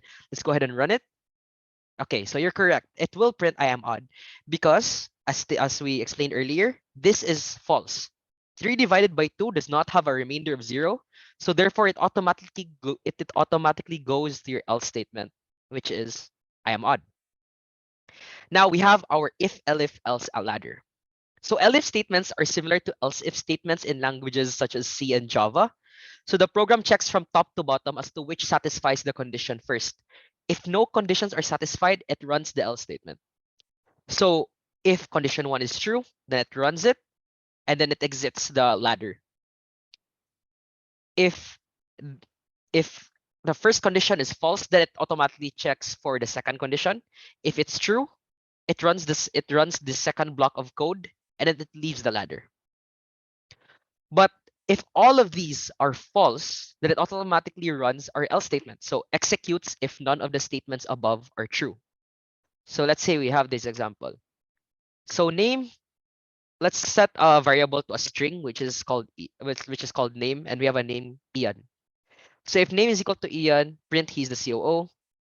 Elif name is equal to Zach, he is the lead. Else that person is a GDSC core team officer. So if we have name set to Ian, what will be the output of this program? Okay, that's correct. He is the COO. So since this is satisfied, it automatically exits the ladder and no longer has to check for the elif statement or the else statement. It knows that this is true. So it just does the block of code within it and leaves the ladder. So let's go to our next example. Now with name set to Zach, what's the output? Yes, you just add more elifs to add more conditions if you want to specify, Eljon. Okay, John Paul says he is the lead. That's correct. Let's run it. So there we go. He is the lead. Then we have a name called jury. So what's the output of this? Yes, the else statement. So that person is a GDSC core team officer. That's correct. So with regards to Eljon's question, if you want to add more elif statements, so example in C, you could chain else if statements together. You could just add more elif statements. So let's say if the name is equal to jury, jury is our COO, guys. So let's just say he is the COO. I mean CTO. He's our CTO. So he is the CTO. So let's save that. Once you run it, it becomes he is the CTO instead of that person is a GDSC core team officer. So you can just chain elif statements together in order to check for more conditions. So everything so far is good, right, guys? With if else statements, are you guys all G? Say G if you're fine with the concept already. Okay. Just make sure to remember, by the way, okay, your indentations. So I'll give you an example lang with in regards to an indentation. So let's say I want to add another print statement when we have a jury variable. I mean we have a jury string. So he is a CPE student. So this outputs he is a CPE student and he is the CTO. If you have indentations wrong, let's say we have student, I mean, let's have it within the same scope.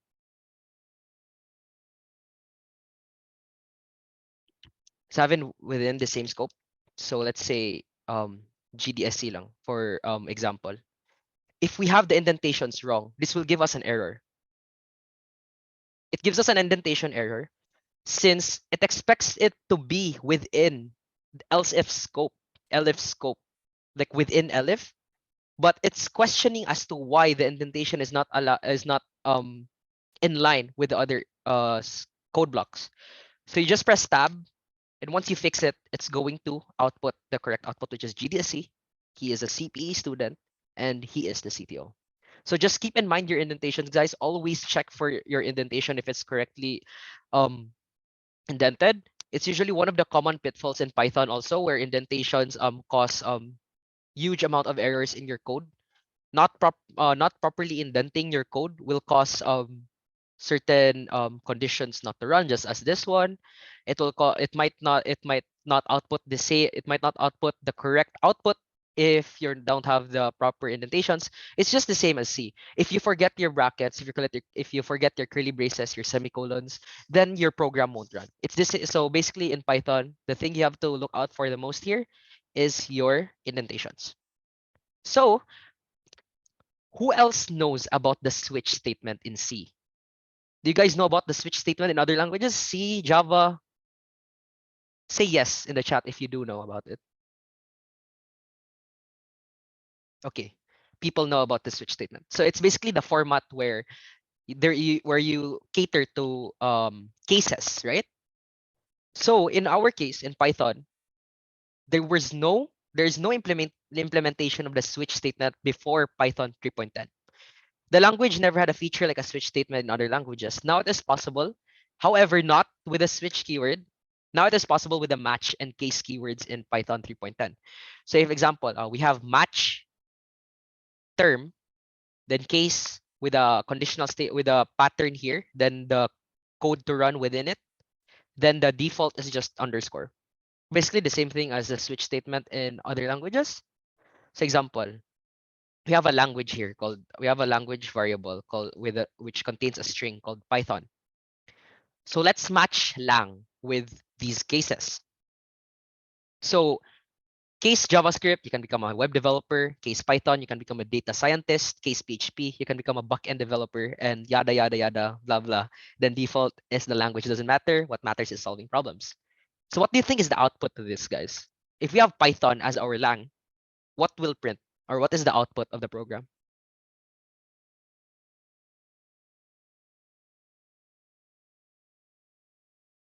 Okay, you can become a data scientist. So Yeah, it's correct. You can become a data scientist. In our case, in my personal experience, I don't really use match case as often. I don't really use match case as much as I want to, because I usually prefer if else statements. So example here, prior to 3.10, which was released in October 2021, multiple if else statements ladders were used. So I started with Python before October 2021, so I didn't so I was already used to if, elif, and else ladders. So I would rather use this instead of match cases. So and it's easier to switch around also. So like example, this has the same result as this one. If we run this, it's going to output you can become a data scientist.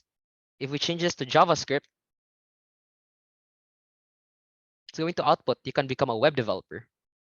If I change this to JavaScript also, it's gonna output you can become a web developer. So both of these code snippets output the same output, and it does the same thing. It just matches or checks for equality with lang with a case here. So that's pretty much it for conditional statements. It's fairly simple and straightforward. So let's go to our exercise. Oh yeah, I forgot to give you guys the GitHub link to this one if you guys want to. So here's the GitHub repo for this portion of the event. So with Python, write a program that asks for a user's name via input function. If the name is Bond, make it print welcome on board 007. If the name is Zach, make it print yo. Otherwise, make it print good morning name. So since similar to Ian earlier, I'm just gonna show you guys how to code this up since we're under time constraints. So let's have a name. Let's have a name variable and let's put it in an input function. Enter your name. So let's start our if elif ladder, if elif and else ladders now, since we have three conditions to check for. So if name is equal to Bond, then print welcome on board 007.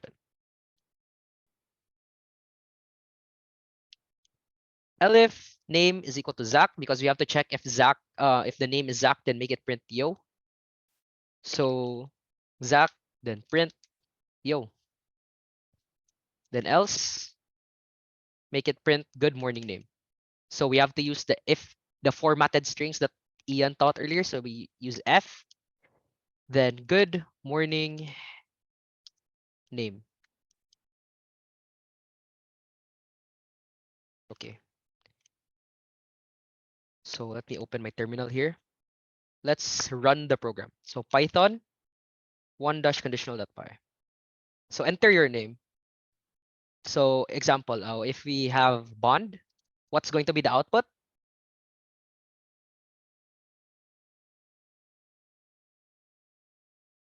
It's going to be welcome on board 007. It's fairly straightforward. If the input is Zach, then yo.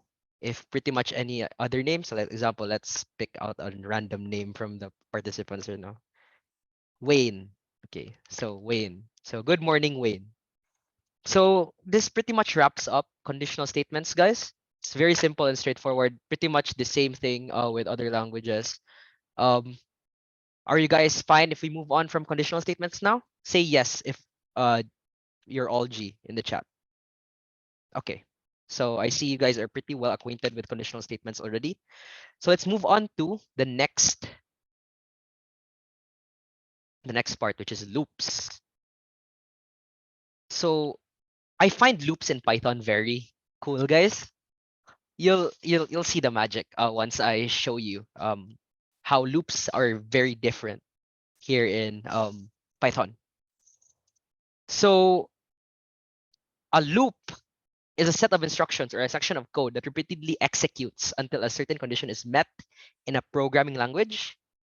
So they give programmers the ability to modify the program's logic and flow structures. So when we say a loop, just in very simple terms, it continues running until a certain condition or until a conditional statement returns false or it meets a certain condition. So Python has two loops. That's the for loop and the while loop. Compared to C, C has 3 loops, the for loop, the while loop, and the do while loop. Python doesn't have the do while, but it has special for loops. But before we get into the loops, I have to teach you guys about the range function. So the range function returns a sequence of numbers starting from 0 by default and increments by 1 by default and stops before a specified number. So the syntax of the range function is start, stop, and step. So start is basically where your values start. Stop is exclusive, by the way. So example, if we say the start is 0 and then the stop is 10, it basically gets the range only from 0 to 9. It's not inclusive of the stop. And then step is basically um, the difference between the numbers that you step by. So example, if you have a step of 2 and then you have a range of, let's use these examples. So example, we have a range 2. So the default, as said earlier, the default is 0. So this will automatically set our start to 0, the stop to 2, then step to 1. So what this contains will be equal to 0, 1, and 2. Then with 142, what's the output of 142, guys? If ever, what is outputted by range 142? Remember, start is 1, stop is 4, and step is 2. And remember, stop is exclusive. Yeah, it's 1 and 3. That's correct, Jules. So why do we need to know range functions? Why do we need to know the range function before we get into for loops? So in the for loop in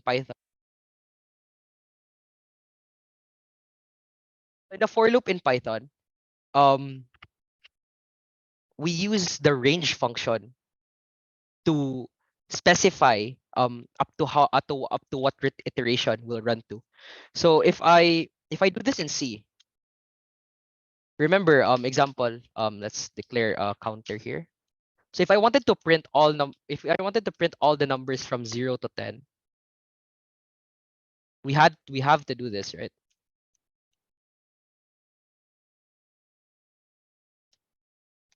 Okay, there we go. So if we run this,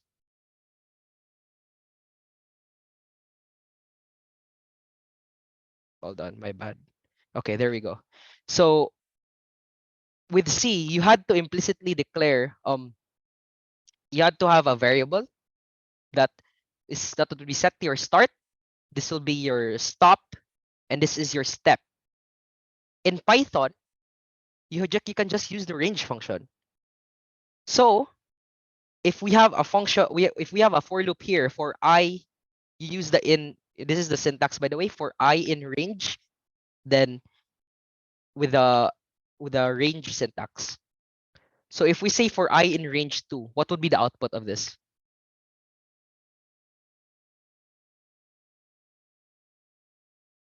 Feel free to drop it in the chat box below. What's the output of for I in range 2? What is printed?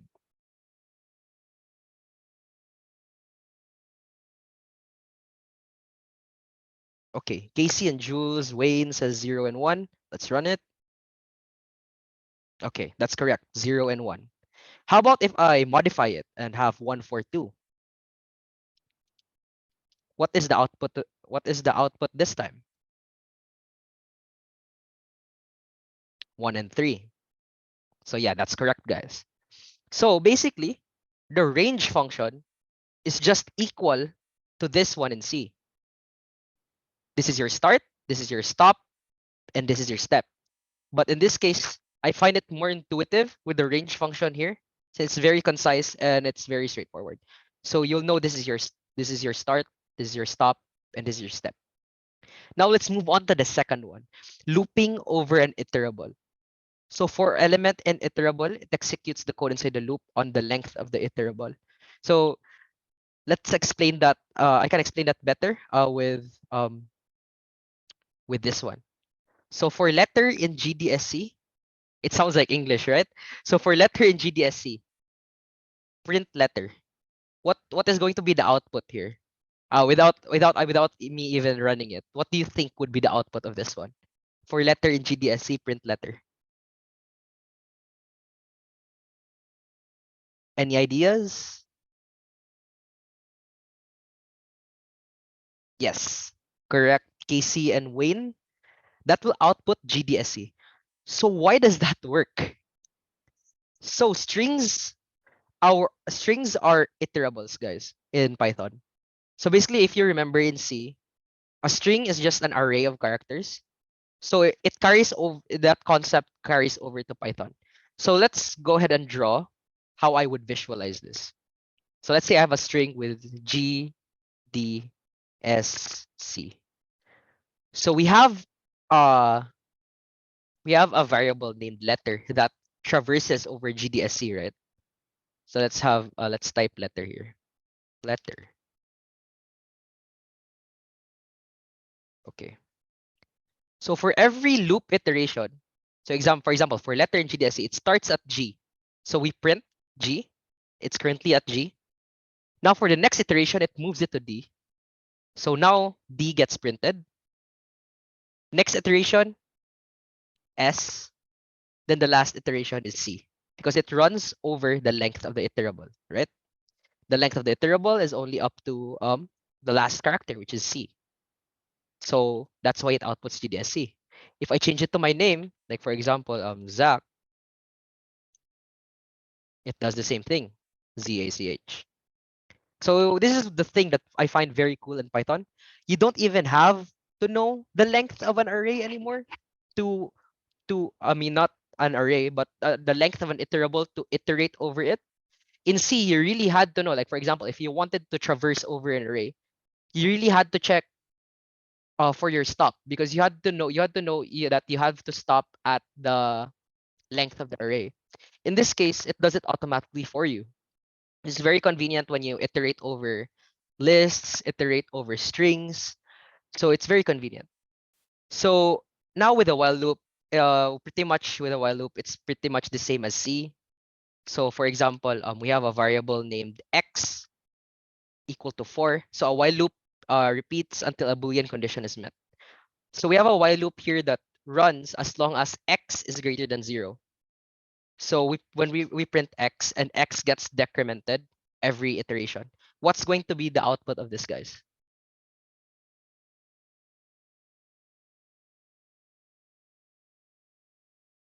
When x is equal to 4.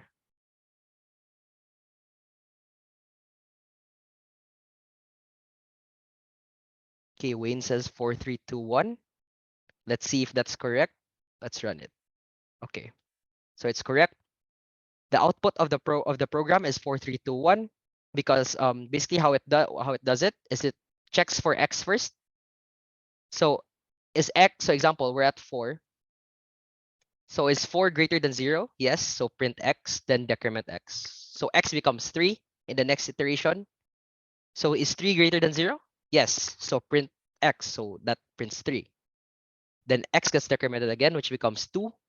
So is 2 greater than 0? So yes, 2 is greater than 0. So print it again. So 2 gets printed. And 2 then gets decremented to 1. So is 1 greater than 0? True. So print 1. Then 1 gets decremented. So it becomes 0.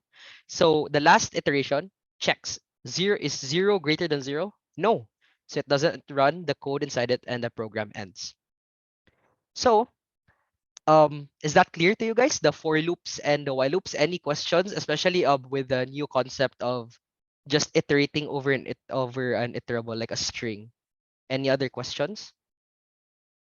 Or are you guys all right with the concept of the for loop and the while loop? Say G if you're all right.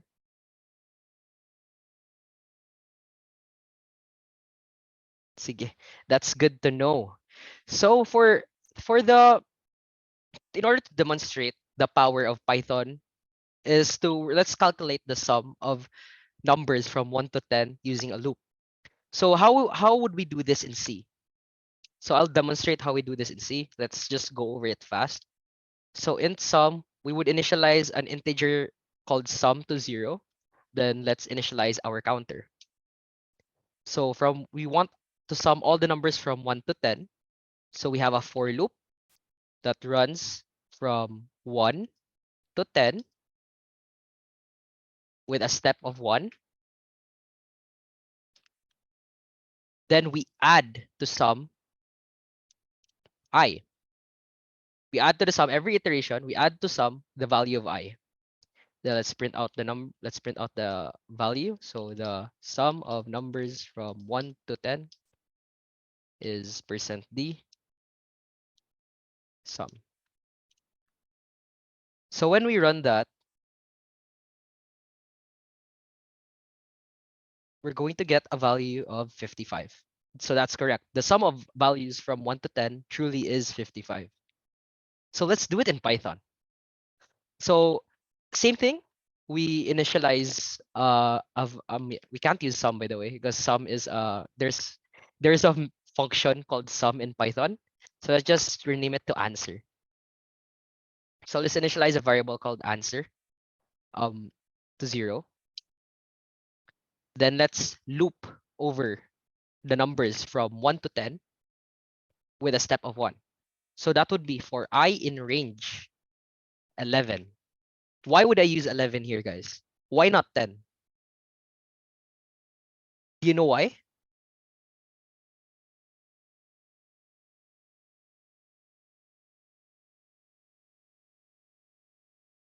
Okay. It's not exactly that it starts with 0, guys. Eljan is the one that's correct. Because also Wayne is correct. It's because because the stop here, by example, if we don't, as I said earlier, if the start and the step is not declared explicitly, then the number inside range will be automatically assumed as the stop. So stops are exclusive. So if I say I want numbers from 0 to 10, then it's going to be 0, it's going to be 0, 11. Because 11, this makes it that 11 is exclusive, and therefore it makes the last value to be 10. So since we said 1 to 10, I'll just change the start to 1, and then you don't have to declare step anymore because it's defaulted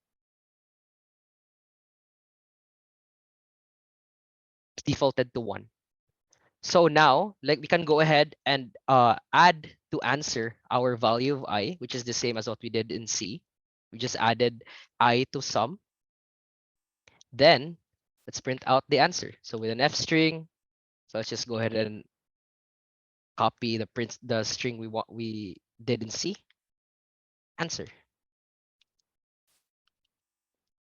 So if we run this, Python 2-loops.py. So the sum of numbers from 1 to 10 is 55. So that's the correct output, no? So this is correct. And as you can see, it's very different compared to C. In C, you have to declare your start, step, and stop like this, while in Python you just use a range function. So it's very straightforward. I'll give you guys another tip. You actually don't have, like, example, if we're trying to get a sum of numbers from 1 to 10 or like a specific range, there's another way to do it actually without a loop. I'll just insert it here just to make you see how powerful Python is also. So let's say I want to get the sum of numbers from 1 to 10. Remember how I said earlier there's a sum function? So let's say we have the range of numbers from 1 to 11 here. Should I put the sum function here? Will the sum function return the sum for me? Guess, just guess.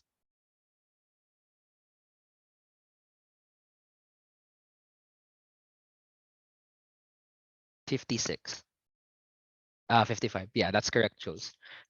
So if I call the sum function and place the range here, it's actually going to output the same answer. So we didn't even really need the for loop in the first place. You can just immediately call the sum function and place the range of values within it. So we just turned how many lines of code from earlier? We just refactored a 4-line Python script to 2 lines compared to C that required 1, 2, 3, 4, 5, 6, 7, 8, 9. At least 9 lines of code. So as you can see, Python is very powerful. It has built-in math functions as I showed earlier with sum. You can dive deeper into that by checking the Python's documentation. So are we guys all good with loops? All G, are you guys still awake? Say yes if you're still awake and you get loops.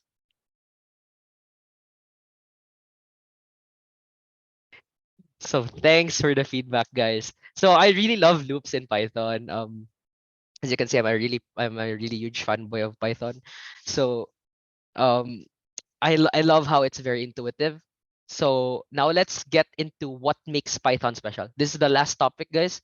So bear with us. So the last topic will be about the data structures that Python uses, the most frequent data structures usually used. So we don't have a C equivalent of this unless you make like a struct or a special struct for it. But in Python, we have built-in lists and dictionaries. So in C, if have you guys gone through data structures and algorithms here? If you guys have gone through DSA here, say I love DSA. If you guys went through DSA, say I love DSA, even though it's not true. We have no second years here.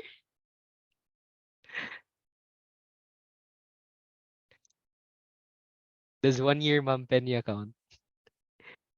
Ian, does that count, Madam? I'm not CS, so I can't relate.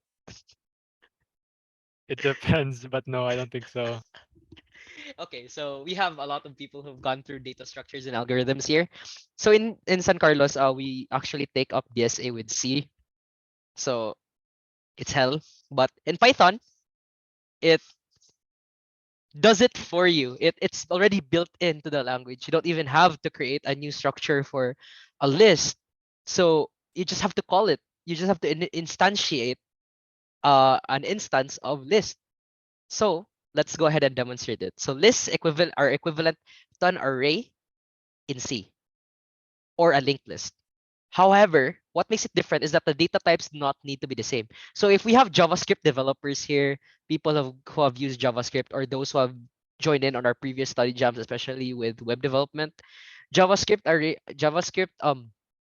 arrays allow different data types to be within the same array. If you use C, we have explicit type casting there. I mean type safety. So example, if you declare an array to be an integer, then all the values within the array will be an int. In Python, the values within an array can differ, or in this case, what we call it is a list. So a single list may contain data types like int, string, and etc., and even objects, guys. So lists are mutable, and hence they can be altered even after their creation. So lists can be initialized in 3 ways. That's initializing without values. So we just either we call the list constructor, or just just place two square brackets and have nothing inside it. And we can also initialize it with values, just like how we would declare an array, but except we have, instead of curly braces, we have square brackets. So we have 1, 2, and 3. So what makes lists very different compared to arrays in C? In a list is more comparable, in my opinion, to a linked list. It's dynamically sized. So you can add values to a list and not even care about the maximum storage of an array compared to what you would do in C. In C, if you declare an array to only support 10 values, then it will only support 10 values. In Python, you can continue to append and append and append and add values to the list without any limit. So these are the common list methods. So you can append to a list, you can add item. Clear removes all the items from the list. Sort sorts the list, by the way. So if you struggled with sorting arrays in C, Python does this. Python does this automatically for you. You don't even have to learn about bubble sort, selection sort, all those different sorting algorithms. Why would you learn about sort, about the sorting algorithms, if Python can do it for you? So count. also returns the number of elements with a specified value. Yeah, exactly. It's like a vector in C++. So you can also have count. It returns the number of elements with a specified value in the parentheses. And pop removes the element at the specified index and many more. There's a lot of list methods, but these are the ones that I personally use a lot, especially in my projects. So you can go ahead and search on the internet for the documentation again. So documentation is very important, guys, especially with Python, because the common mistake, as I would say, with people who are new to Python is that they tend to reinvent the wheel a lot.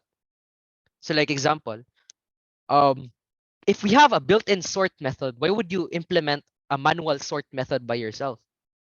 So always check the documentation if Python can already do it for you. If not, then go ahead and implement it yourself. But in this case, Python already has built-in methods for the list. So example, let's go with our examples for the list. So I initialize LST to be a list. If I print this out, what would be the output? Considering this is how you initialize lists in Python. Do you guys have any idea? If not, just say no.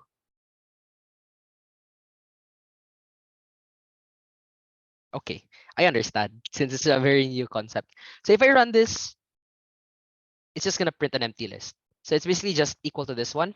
So this is why I said you can initialize lists without values in two ways. You can either call this or you can just call this. Because when you print an empty list, it's just gonna print the square brackets. So now let's append the number 1 to the list. What's going to be the output, guys? So this adds the number 1 to the list. So what does this print out? What does what does this print statement print out? Okay, Sabrina, you're getting close. Okay, let's just go ahead and run it to show you guys. So it's just 1, but it's still within the square brackets. Because if you just print 1, then that means it's an integer.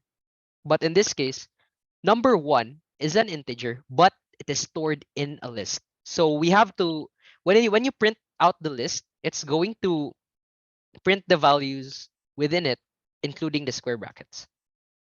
So now let's append 2 and 3. What would happen to the list if I print it out again?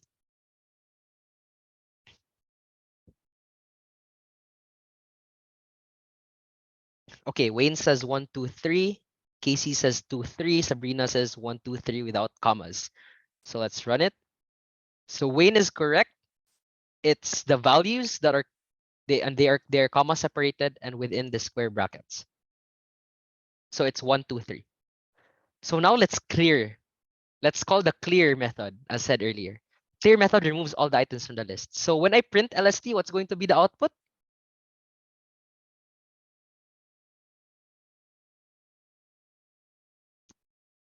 Okay, so that's correct, guys, no? So it's just the square brackets na lang. Because clear removes all the items from the list. Whatever you appended, whatever you initialized, when you call clear, it's just going to remove everything. So it's going to be just square brackets. Now let's append 3, 1, and 2. You guys, I'm pretty sure you guys understand already. So when I append 3, 1, and 2, the inside of the list is going to be 3, 1, and 2. Now let's call the sort function. What is going to happen when I print the list? Okay, people are saying 1, 2, 3. Okay, that's correct.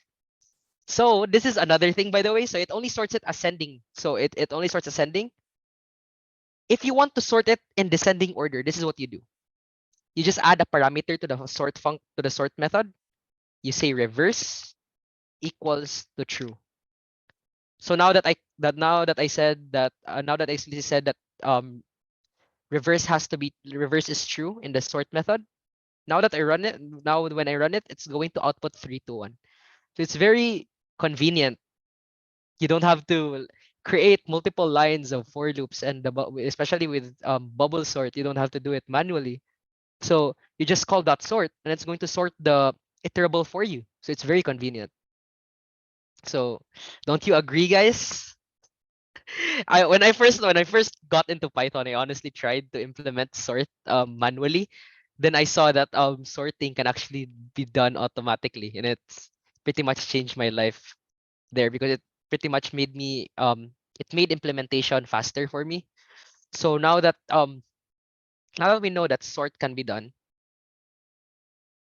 if I append multiple ones to list,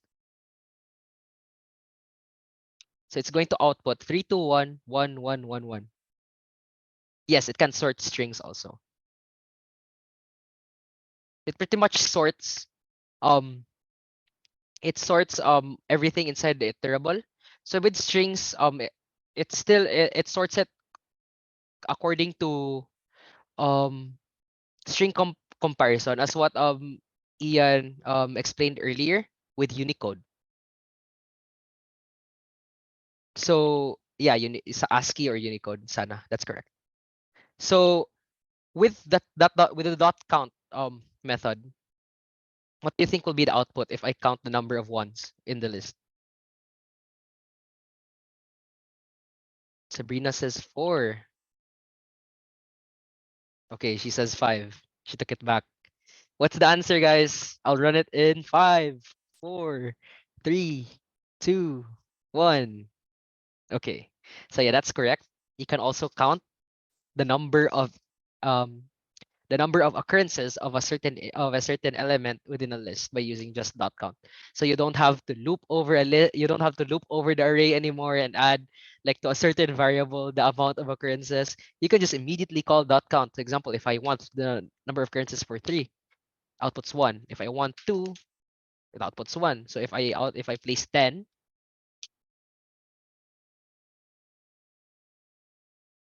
outputs 0 because there is no element of 10 in the list. So now let's go to the last list method that I'm going to discuss, and that's dot pop. So if for those people who have gone through DSA, I'm pretty sure the terms push pop are already familiar to you. Am I right, guys? Especially with like the data structure queues and priority queues and stack. So with the dot pop, the parameter that you pass to pop is the index of the index of the element you want removed from the list.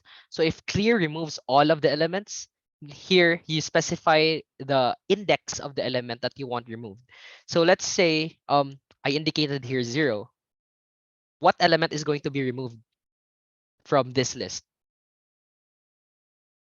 Yes, that's correct. So 3 is going to be removed. So when I run it, the one inside the list will now be 2, 1, 1, 1, 1, 1. So 3 is removed. And this is one of the cool things also. So let's re-add 3 as the dot. Okay, never mind. We can actually store the popped element into a variable. So example, let's say x is equal to list.pop 0. So the current value in our index right now, in our index 0 is 2. So when I print out x, it should print out 2. See?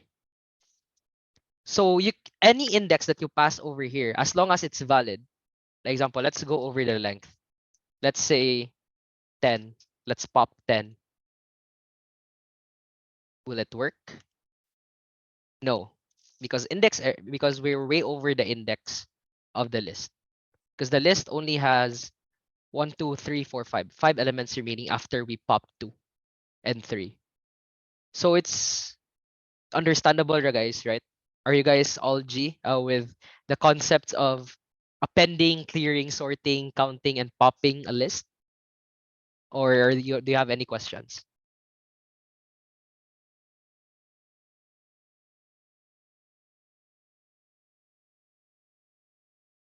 Okay, thank you for the feedback, guys. Now let's move on to the second data structure that makes uh, Python special. So I never mind. Wait, I'm not yet done actually with lists. Another special thing about Python lists is that you can use negative indexing. So in C or in other languages, when you call an array and you want to access a specific element, you have to use the a positive value. So example, let's print out the list here to see what's inside. So you know what? Let's reassign it so it can be so the examples will be clear. Okay, so we have a list of 1, 2, 3, 4. So in order to call the last element, you can either use the length of the list to call the last element or use negative indexing. So example, I want to find the last, I want to know what's the last element of the list. So I just get the length of the list. That's how you get the length, by the way. So let's make a new code block here. If I call the length of list, it's going to print the amount of elements within the list. So it's 4. But as you remember, with our basic programming fundamentals, arrays are 0 indexed. So it's the same for lists here. So our last element is actually of index 3. So with len LST, it's 4. So we just have to subtract it by 1 to get the last element. So let's go ahead and run it. So it gives us 4. However, what I said about negative indexing is that you can use negative numbers to go backwards or start from the end. So when I call LST -1, what do you think is going to be the output?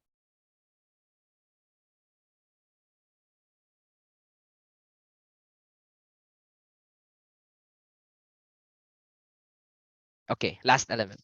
So when I call it, it's going to be 4. Why? So let's try and visualize it again. Let's have 1. Let's have 1, 2, 3, 4 in a list. So when we use negative indexing, so with positive indexes, it's usually 0, 1, 2, 3. That's their usual index. When you use negative indexing, so as you can see, we start at 0, right? So it's like a circle. If I have to illustrate this, so when we go backwards, so 0. So if we want to go to -1, it basically just does this. So this becomes -1, -2, -3, -4. So let's go ahead and demonstrate it.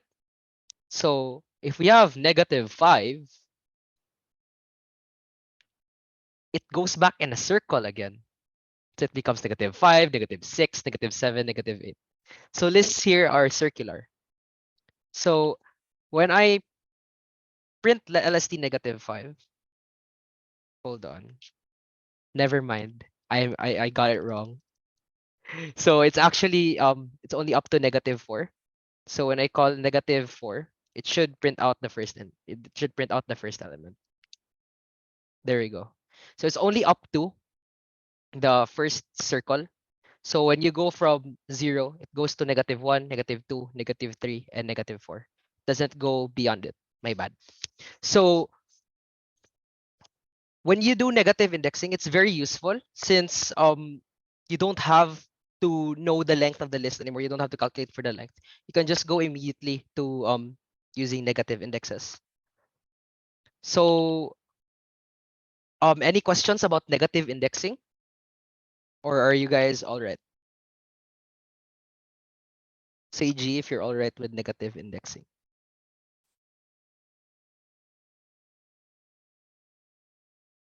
Wow, Wayne, negative G. Taking negative indexing to the next level. Okay, so thank you guys. Thanks for the feedback. So let's go to the final data structure that's very useful in Python. So if you've used JavaScript or dealt with JSON files, then the image of a dictionary would be familiar to you. So in a normal sense, outside of programming, a dictionary is like you have a word and then you have a meaning, right? So in Python dictionaries, it is used to store data in key value pairs. So if in an English dictionary, we have a word meaning pair, in Python, we have a key value pair. So your key is basically your word and your meaning is basically your value. So dictionaries can also be initialized in 3 ways, by the way. So it's the same as a list. You can call it by instantiating using the constructor, or you can just place curly braces. These are one of the only times you'll also use curly braces in Python, guys. Apart from f strings, you use curly braces to initialize a dictionary. So initializing with values. Now, as you can see here, if I make this more readable, you can do this, by the way, to make dictionaries more readable. So A corresponds to 1 and B corresponds to 2. So how will I use that? Why is there a value on the left separated by a colon with a value on the right? So let's go to the implementation so that you guys will understand. So think of the dictionary's keys as a literal key. It is the only way to gain access to the value inside it. So like example, let's say the colon is a door.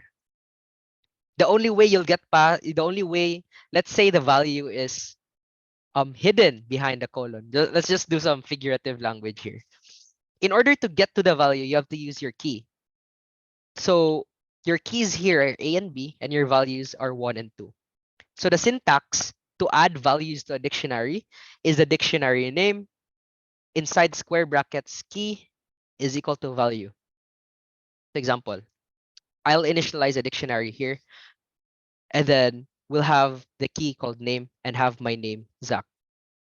So what will my dictionary print out in this format?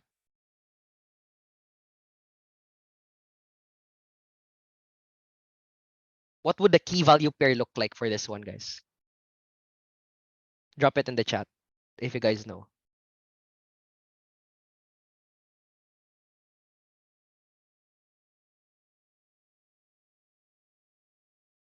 Okay, not exactly Zach only. So I'll go ahead and just run the code snippet so you guys see. So as you can see, it's a dictionary with a key name and then with a value Zach in curly braces because it's a dictionary. So what happens if I add another key called age and add my age 20? What do you think would my dictionary look like this time?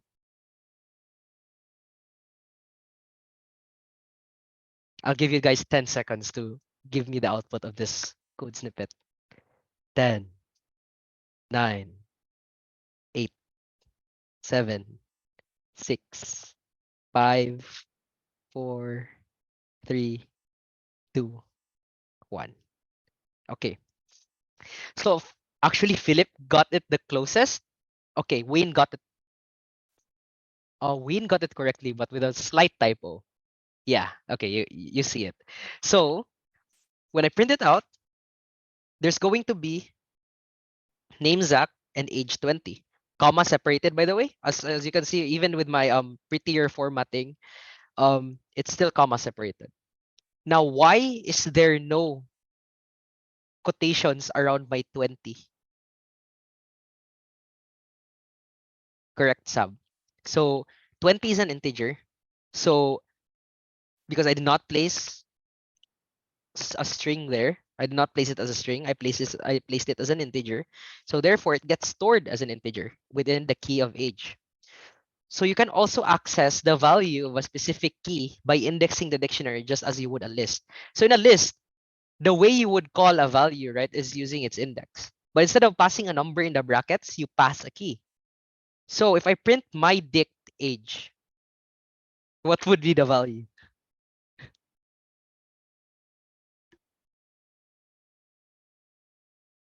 I'll give you guys 5 seconds. It's very easy. What's the value of my dict with a key age? Okay, so we're getting 20. So let's print. Okay, we got 20. That's correct. So there's also another way. You can also access the value of a dictionary. You can also use the dot notation. So this is the bracket notation. You can use the dot notation.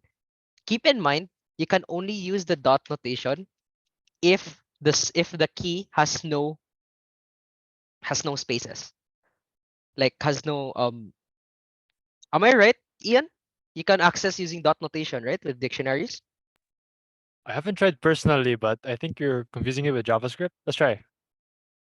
Because I've been okay, wait, let's try it. Let's try it. Age.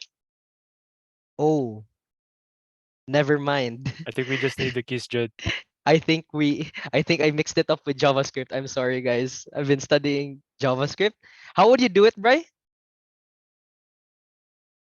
Dot notation with dictionaries in Python.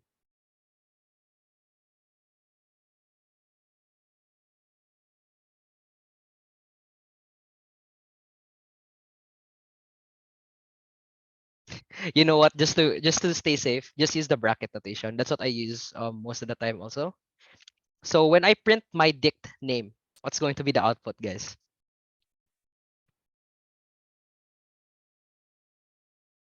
Zach. Okay, that's correct. So the output will be Zach. So always keep in mind dictionaries do not allow duplicates. Once a duplicate key is found, it overwrites the previous value. So we'll overwrite our previous dictionary called my dict with keys name, age, and as you can see, we have a duplicate key here.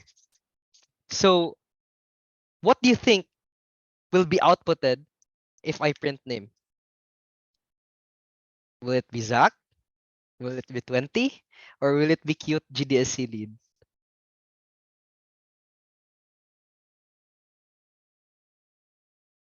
Oh, why is there a key error? It's an error because there are duplicate keys within our dictionary. So our Python would get confused. Which one is the true name? Is it Zach? Is it cute GDSC lead? Um, I mean it's equal, guys, but I think it's equal, but I don't know why is Python is getting confused as to which one is the true name. So now if I try and print the dictionary, as you can see, it gets overwritten, right? But I couldn't access it using its bracket notation. So you have to make sure that you don't have duplicate keys within your dictionary. So let's take this as an example. So we have our original dictionary, which is name, Zach, and age 20. Let's say I want to change the value of the name to cute GDSC lead. So this is the right way of changing the value of name. So instead of declaring another key value pair, you just do my dict name is equal to cute GDSC lead. So now when I print the dictionary again, what the? Oh, wait, my bad. It's small letters. Hold on. It's case sensitive, by the way. So when I run it, why is it not changing?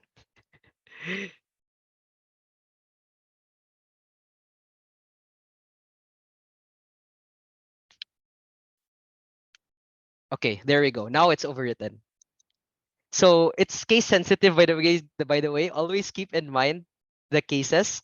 So example, name a key with a key. If you have a key that's name and you have another key with name, that won't be equal to each other.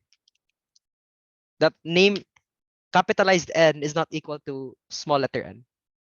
So because even with Unicode, they have different Unicode values, right? So Python won't evaluate them as the same.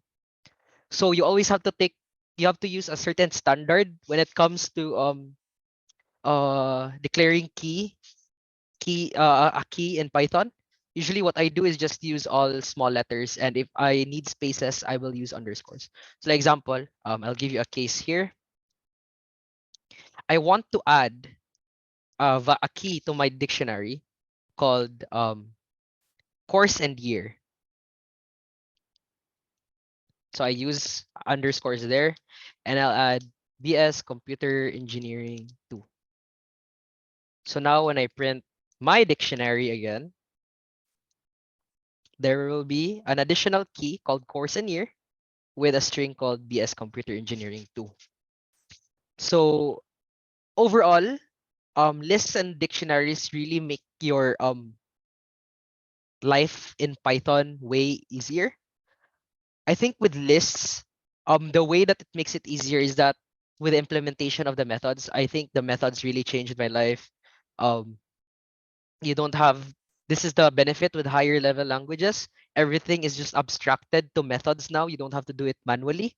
And with dictionaries, some cases I would I would think of is like user data. So like example, what we did here, name, age, course, and year. We could have a list of dictionaries. Yeah, you can actually do that. You can have a list of dictionaries, and then each dictionary would have its own name, age, course, and year, and it would have different people inside it. So Ian sent the documentation for lists in the chat. So you guys can check that out. So you can check out about the other list methods.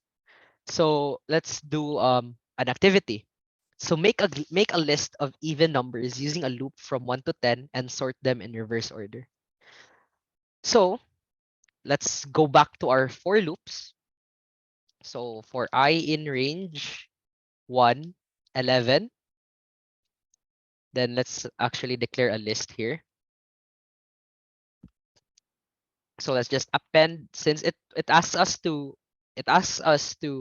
have have the list only contain even numbers. So we have to check if I is an even number. So if I modulo 2 is equal to 0, then we append to the list. If not, do nothing. So when we print the list, let's go ahead and run it. Python 3-lists. So as you can see, the list contains 2, 4, 6, 8, and 10. So that's pretty straightforward. Now it asks us to sort it in reverse order. So you can just do lst.sort reverse is equal to true. Now I run the Python script again, it's going to have the reverse list at 10, 8, 6, 4, and 2. Is that visible, Ra? Is my terminal visible? The results. Okay, thanks for the feedback. So as you can see, just calling this the dot sort method with reverse to true will give us the reverse list. Now for our dictionary activity, it asks us to initialize an empty dictionary. So let's have my dict again. Then add your favorite search engine to the dictionary. I don't know about you guys, but my favorite search engine is Google. What search engine do you guys use? Do you guys use Bing like a loser? Or do you use Google like a gigachad? Chat GPT. Okay, understandable. Okay, so shut up, Bray. You don't see it. That's that's not real. It's just an icon. So it asks us to add a rating of our search engine. So my dictionary with our rating will be equal to 10. So now when I print the dictionary, you'll see that it has search engine with match to Google and rating set to 10. Okay. So if I wanted to change the value of the search engine and rating, guys, how would I do it? Let's say let's change the search engine to Bing. How would I change the rating? How would you rate Bing, by the way? Give me a rating for Bing out of 10. Okay, so in order to overwrite it, right, you just call your key and your dictionary again and just set it to. Okay, I only see the only true answer here, which is 0.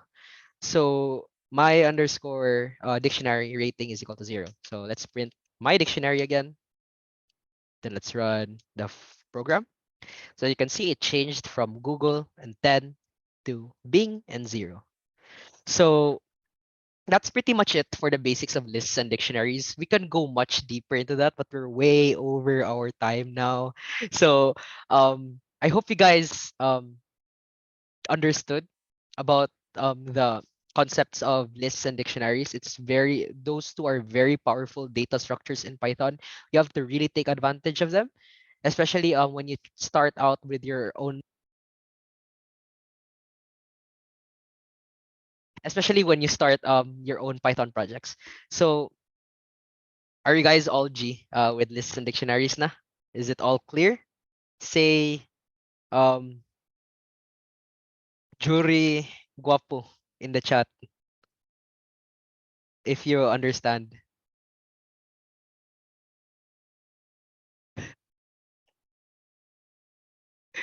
Okay. So I get it. Okay, everyone understood everyone understood already. So that pretty much wraps up our topics for easy as pie. So that's our last topic for today. That's lists and dictionaries. So I hope you guys had a great time with us. I hope you've learned a lot about Python. Ian, do you have any do you want to wrap up now? Go ahead and Sige, wrap up. guys. Thank you so much for coming. We won't go back to the slides. We're gonna go straight into the pictorial, the most awaited time. So if everyone could please turn on their cameras, we're going to do the poses for documentation. Yeah, don't forget to also give us some feedback, guys, on our feedback forms. We sent it on the chat box below, so it would really help us out if you would inform us of what we did right, what we did wrong, and what we could do better. So hopefully in the future, if people really want an advanced Python study jam, we could give it properly, and you guys would learn more about Python. All right, guys, turn on your cameras. Get ready. Bri, could you take charge for this? Is Brian here? Our MLSA ambassador, our Microsoft ambassador, the lover of Bing. Hello. Yeah, I can take the screenshot, but then I can't on my cam because it's broken. Okay, it's fine. That's what you get for loving Bing. Okay, I can just leave, joke. So yeah, first pose is just a regular smile. So, yeah. So just hold your smiles, guys. So wait, 3, 2, 1, smile. So that's page 1, and then page 2 is, wait, I'm having a bit of a problem. Wait, let me just. Okay, so the page 2, 3, 2, 1, smile, and then page 3, 2, 1, smile. Okay, then the GDSC post. So yeah, just follow Zach, guys. Okay, role model kayo. Joke. So yeah, hold your smiles again, guys. 3, 2, 1, smile. And then page 2 again. 3, 2, 1, smile. And yeah, okay, we're good. Thank you, guys. Thank you guys so much for joining our last day of Breaking Back. I hope I hope you learned a lot about Python today. By the way, can I see some G's if you're going to start a Python project after this study jam?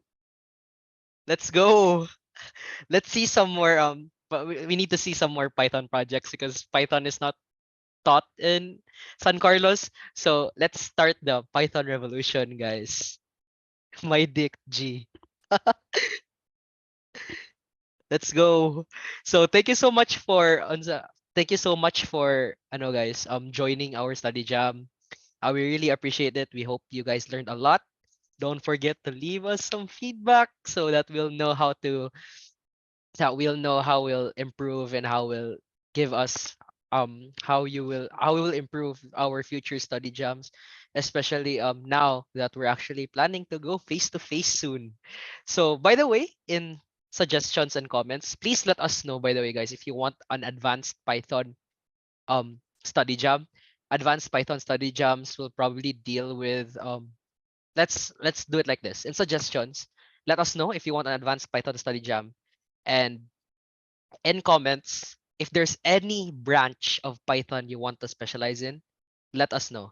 May it be data science, automation, data analytics. We have a lot of data people here in ComSci. We have Sabrina and Wayne, who's also into data, including me and Ian. So we can also teach data science and data visualization. So if you guys want to learn about that, let us know in the comments in the feedback form. If you guys want to learn about automation, let us know. Anything about Python that you want discussed more in depth apart from like the fundamentals of programming with Python, just let us know in the feedback form. So thank you so much, guys. Yeah, web API, machine learning, and deep learning. Yeah, it's very good, especially with TensorFlow, and with web API, you could do Flask, Django, and Fast API. So we'll definitely deal more with that. Please let us know lang in our feedback forms. Thank you so much, guys. Have a great night. Bye.